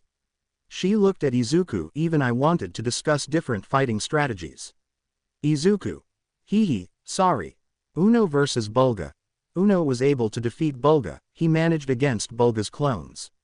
The semifinal was Lu versus Makora. The winner was Makora since Lu wanted to put on a show for the audience, but for that reason she was quickly tied up. Izuku comforted her after the fight. Then it was Junea the Lamia's turn, and won. Junea was scared because she remembered when the wolves attacked the dungeon where they lived, and one reminded her of Kuro's children at that time. One's horn glowed, then he broke free from the web, then delivered a double kick to Makora that sent her flying upwards. But what surprised everyone the most was seeing one of them grow giant and throw a fireball at Makora, thus winning the tournament. Everyone was excited about the fight, but then there were some problems. Lee and Anne went into labor. Ink, how lovely they are. She saw her grandchildren. Mitsuki, I think you'll have to learn to knit, Inko. Gifts will be expensive for so many grandchildren, she said, amused. After that came the awards ceremony and, as some still wanted to fight, they used the arena for some small matches. Some beast girls and lizard men also did some gymnastics. And with that the tournament ended and everyone went home. The next day, many people offered ideas for baby names. And after thinking about it for a while, I don't know if you want me to change the R's to L's, let me know. However, a draw had to be held to choose the name of Anne's son, and the name proposed by the Demon King won. Then Lee, Lafa, and Lisa talked to Izuku about raising his children as the next leader of the elves and his followers. Izuku thought about it with doubt, but in the end he accepted it. Inky hoped they get along well, she looked at the children. Izuku, I'm sure they'll get along well, smiled. Different. I won't be his favorite anymore, she said, drawing circles on the ground. Izuku, she's already 12, but she still acts like a child, he thought amused. Don't worry Eri, you can still play with them hehe. Izuku was with Tisel in the strawberry fields. Izuku's sad face, I noticed something, don't eat them yet, she said, looking at her daughter. Tisel, okay, I take the strawberry away from my mouth. Izuku, I'm surprised you were interested in cultivation. I thought you'd be more interested in angel culture. Tisel, I'm interested in that too, but I really like strawberries and I'd like to know how they're grown. Izuku. I see, I stroke his head. Tisel, daddy, Izuku saw her, how can you fly without wings? Izuku, well, more than flying. I actually just float, he said, and it's the pressure generated by my punches that allows me to propel myself. Tisel, oh, I think I understand. Izuku, okay, she gave him the basket of strawberries, you take them home, I'll finish the rest. Tisel, okay, she left. So Izuku spent the next few minutes harvesting the strawberries. At home, Izuku entered the house where he saw the maids cooking and Tia and Tisel eating strawberries. Izuku, you shouldn't eat so many strawberries if you're having lunch, she said, startling them both. Ofa. Well, they're really delicious hehe, she said with a blush. Tisel. Why yes, they are delicious. Izuku's sad face, I'll take them away, then, we'd better leave them for dessert. Both. Ah, Izuku, it seems Tisel inherited that from you, she saw them both pouting. Both. They approached Izuku. Izuku, I already told you no, I stroked their foreheads. Love, Okay, I take a seat, just like Tisel. Tisel grandma said she'd bring me chocolate-covered strawberries when she came to visit, whispered to her mother. Love, oh, interesting. Izuku. Yes, I heard them, both jumped. And lunch is ready. With lunch ready, everyone ate and then went to work. As night fell, Izuku was on his way to his room after a nice bath. I enter her room and notice Lu on the bed. Monday, oh, you're finally here. She got out of bed. Izuku, did something happen? He saw her. Monday, well, I was talking to your friends and they showed me some clothes from your world, so I wanted you to try some on. Izuku, oh, well, I guess I can try some on. She said with a smile. Monday. Okay, went towards the closet. Izuku changed under Lu's watch, then Lu saw him in his new outfit. Monday. Ooh, applause, it really suits you. Izuku. Seriously, it was seen. Monday, yes, very good, blushing. Izuku. Lu. He saw her, but in response, she only received Lu's clothes thrown in her face. Izuku. I guess we won't be trying on any more clothes, she said with a blush. The next day, Izuku was waking up when he noticed Lu asleep on top of him. Izuku. How beautiful she is, I stroke her hair. Monday. He moved a little and got closer to Izuku. Izuku, Lu, wake up. Monday. I don't want to. Izuku, come on, we have things to do. I kiss her forehead. Monday, okay. She got up, covering herself with the sheet, and then went to the closet. After getting dressed, they both went to the dining room where Tia, Nimari, Alfred, and Tisel were already seated. Nimari. They finally woke up, he saw them, I suppose they had fun last night. Alfred, did you play last night? He saw his parents. Izuku. Well, something like that, anyway, let's have breakfast. Nimari let out a small laugh. With breakfast almost finished, Alfred, Dad, can you train me? Izuku. Train. Alfred, yes, Uncle Shoto told me about some fights they had against bad people in the past. I'd like to learn how to fight. Izuku, I understand, although I do know how to fight. I don't know any martial arts, but I think I know someone who can teach you. In the fighting arena, Izuku. I really appreciate you teaching them to fight. Looked at Kendo. I was actually thinking of asking Ojiro, but he'll be busy these days, I hope you don't mind. Kendo, it's no trouble at all. She smiled. Besides, I've been thinking about opening a dojo, this could help me teach children. She looked at the children in front of her. Let me introduce myself. I'm Itsuka Kendo, and I'll be your teacher, or in this case, your sensei. Children. Hola, Sensei Kendo. Izuku. Well, have fun and learn a lot, she said to the children and left. Izuku returned to the fields where the autumn harvest would begin, after finishing the harvest. They began by exchanging goods with the Howling people, where Daga would be the representative in the negotiation. Garf also spoke with Izuku about a couple who wanted to move to the village. Because one was a beastman and the other a human, there were some issues between the Howling village and a nearby human village. This couple was seen as brother, Gut, and his wife, Nashi, along with their 4-year-old daughter, Nato. Upon accepting them, they were shown around the village. They fainted at the sight of Kuro and Zabuton, and were also frightened by the lamias working in the winery. But as they got to know each other better, they got along much better. Nato got used to it in a few days, he even rode one of Kuro's sons. And then finally a few days later, they finished all the harvesting, gathering firewood and other tasks before winter. But Vargrief had told Izuku about some hot springs, so Izuku are going to reorganize the hot springs research team. And we should also say hello to the giants who live in the northern dungeon. He said. Florem first. I don't mind the reorganization of the hot springs research group, but, even though we know you can take care of yourself, it could still be dangerous. Aunt and Gran Maria nodded. I think you should stay, Mayor. Florem. If you need to greet the giants in the northern dungeon, then let's just summon them here. He said. Izuku. No, that would just be rude, you know. After organizing the research group, there were Hakuren, Lasti, Vargrief, Kyabit, Garf, Kuro and Yuki plus 50 wolves, Makora and 100 spiders. Florem. More than a research team, it looks like an army, she said amused. It feels like an invasion. Izuku, you're exaggerating, but it's true that there are more than I expected. The high elves and mountain elves, along with the lizardmen, also wanted to go, but Izuku convinced them to protect the village. Izuku, okay, let's go. He raised his hoe. With Vargrief magic they quickly arrived at the northern dungeon. Izuku, noticing the dungeon, was a little surprised since it wasn't visible from the Great Tree Village. Izuku, it was so far away. Okay, let's go say hello. Hakuren, sorry, could you guide us? But then they heard shouts, saw the giants running towards them and getting behind them. Izuku, are those the giants? They're not like I imagined. They must be about 4 or 5 meters tall, I thought when I saw the giants. What's going on?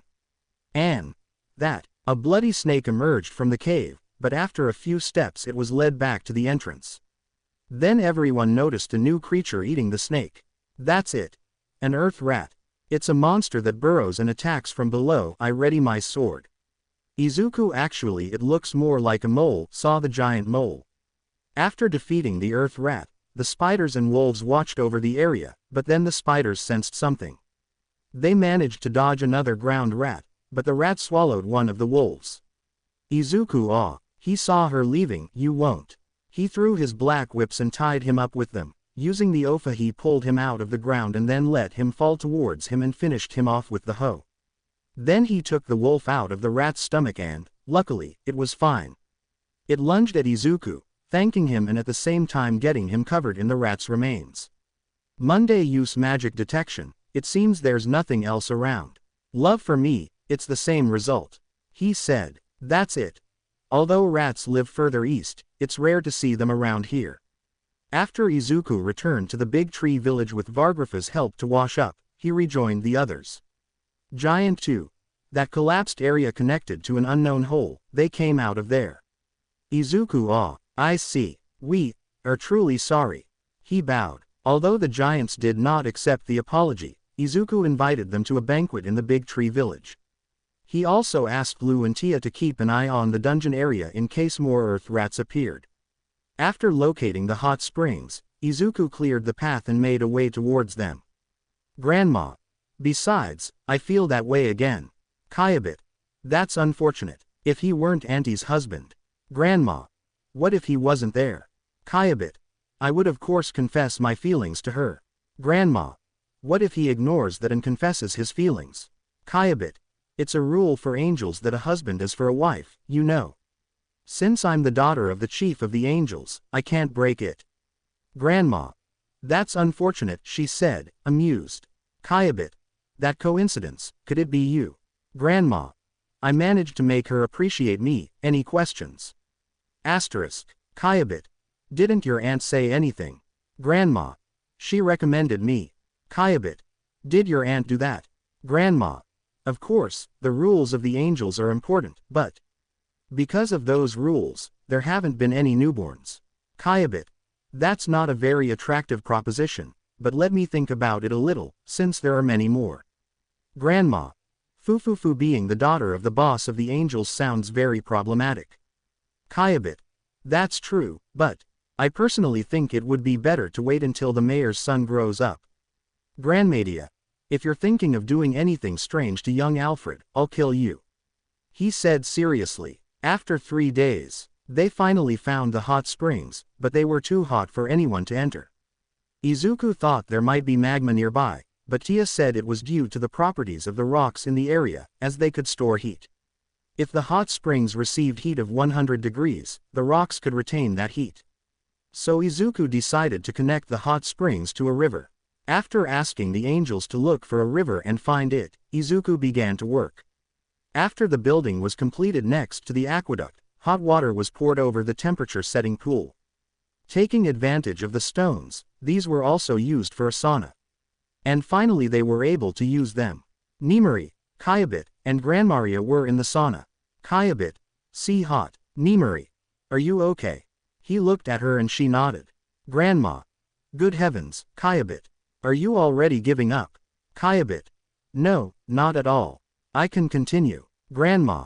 So, I'm going to add more water. Kyabit. No, you can't. Grandma. Should I blow a little hot air on it? Kyabit. No, not that either. Why are you resisting so much? Grandma. Fufufu, that's because Nimari said that saunas are good for beauty. Kyabit, really? He saw Nimari. Nimari, that's true, he smiled. Kyabit, I'm going to try my best. Under the night sky, Izuku and Tia sat on a log. Izuku. The water was great. I feel like I can finally take it easy. Love. Of course, smiled. Izuku's sad face, he realized something, I suppose. This is the first time we've been alone outside. Love. Outside the rooms. That's right, he leaned on Izuku's shoulder, let's bring Tisel with us next time. Izuku. Yes, I hug her. The next day Hakuren and Lasty went to explore some nearby caves in 2 groups, and their Lasty's group was attacked by undead. Luckily, she finished them off with a great burst of flame from her mouth, but she also set part of the forest on fire. First, she tried to put out the fire with her wings, but it only increased, so in her dragon form, she rolled on the ground, extinguishing the fire. Hakuren's group, including Vargrief and Anne, had encountered a phantom knight. To Vargrief's surprise, Hakuren struck the phantom despite her physical attacks being ineffective. She managed to knock it down and then finished it off with a burst of flame. With the others in the sauna. Afterwards they went to the river where he tried to use a boat, but because it was his first time using one, he fell into the water. Izuku's sad face came out of the water, heavens. I thought I was going to die. Love's sad face, I take off his shirt and put a towel around his neck, good heavens, you need to be more careful. Izuku. Yes, I'm sorry. The others also traveled using boats. Izuku made a bag since he saw that the wolves also wanted to try it, but in their excitement, everyone got on, just like the spiders. And so they sank, but in the end they had a boat race. Then they decided to relax. Izuku. Huh, he saw Hakuren sit next to him and hug his arm, what happened? Hakuren. Nothing. Izuku. Huh, he saw the girls. How was the boat ride? And so they all took their turn. Izuku. So what happened? Vargrief. Ah, a ghost king who tried to do bad things, but Hakuren kicked him. Izuku was surprised. Izuku. Is there any danger there? Vargrief. No more, I think. Let me tell you something. I tried to investigate in detail, but it was useless. He said, then she burned it with her flame. There seemed to be some documents there, but they were all burned. I tried to secure them, but it was too late. Izuku. Thank you for your good work. Vargrief. Thank you. Hakuren is quite worried because she let the dungeon collapse. So please be gentle with her. Izuku looked at him. She was quite upset because she let the dungeon collapse. And for making you apologize to the giants. Izuku. Well, Vargrief. And so he even revived her. Izuku. A simple girl, a girl with unique abilities, I suppose. We can't leave her alone, can we? Vargrief. You are correct. So they decided to take the girl to the big tree village. They decided to call the girl Ursa. Izuku was also informed about the dungeons, and Anne also spoke with Izuku about taking care of Ursa. Izuku. I agree, but won't Terrain get jealous? Haha. Anne. Maybe, I smile, but I'll love them both equally. I think she'll be a trustworthy older sister to Terrain. Izuku. Understood, if they can't get along, I'll think of something. Anne. Thank you so much. The next day, Izuku was watching Ursa riding on one of Kuro's children, then she told Anne that she had found something strange. But then he saw Hakuren and stuck his tongue out at him, and what a strange thing he'd found. It was actually a water slide they'd built in one of the hot springs. It was mainly for the kids, but everyone loved it. The following days they obtained ingredients and water. Ursa was surprised and excited to see Lu carrying water like a huge sphere with her magic. At one point Hakuren took charge of Ursa and Hakuren. There's mud around here, he saw Ursa. Ursa. Blee sticks out tongue. Also, when she saw Lasty in her dragon form she got very excited, but when Hakuren also transformed, she didn't even look at her, and Izuku had to comfort Hakuren afterwards. Afterwards they helped the giants with the earth rats. Then Izuku and Vargrief went to the Ghost King's cave, where Izuku created a statue of a god to repel the bad vibes that were there. And when they finished with that, they returned home where Drime was excited to see Izuku. When the preparations for winter were finished, they decided to make mochi. To Izuku's surprise, Hakuren and Ursa started getting along very well. But when he saw Anne looking discouraged, he thought of something. Izuku. Did she want a girl? No, she looked very happy at Terrain's birthday party, approached her. Hey Anne, out of curiosity, did you want a girl? Anne saw him, then took him by the shoulders and led him to the room. Izuku. Oh hey, I didn't mean this. He's still high up and. They both entered the room. With winter now arrived, Izuku made some doors for the altar of the gods to prevent the snow from ruining them. Ursa. Mayor arrived with him. Izuku. What's happening? Ursa. Hakuren is furious, save me. Izuku. That's because you went out in light clothing, let's go back before you catch a cold. He picked her up and saw Hakuren going towards them. After that, Izuku saw some children using wolves as horses, so he decided to build a racetrack for racing. The centaurs also held races among themselves. Even the other species participated in races, such as pulling a sled. When the race of the children and the wolves came, Ursa also participated and Hakuren cheered her on like a mother. Tisel. Daddy, cheer us up. Izuku saw Tisel and Alfred on top of some wolves. Izuku. See, come on Tisel, Alfred. Bakugo. I imagine it was difficult to convince you. Izuku. They forced me. She saw her aunt and then encouraged her children. Ink. You have to let them grow, hehe. The winner was a beast boy. Ursa came in 3rd place while Alfred and Tisel came in 7th and 8th. Night had fallen. Izuku was lying in his room until he saw Nimari enter. Izuku. What's happening? Nimari. I'm a little cold, so I came to sleep together. Smiles. Does that bother you? Izuku. No, of course not. She lay down next to him. Nimari. So, what was it like watching your children compete? She watched him while covering herself with the sheets. Izuku. Well, I must admit I didn't want them to get hurt, but it was exciting to watch them compete. Nimari. I'm glad. She smiled. By the way, I'm pregnant. Izuku saw her. Good night. He fell asleep. The next afternoon a party was held to celebrate Namori's pregnancy.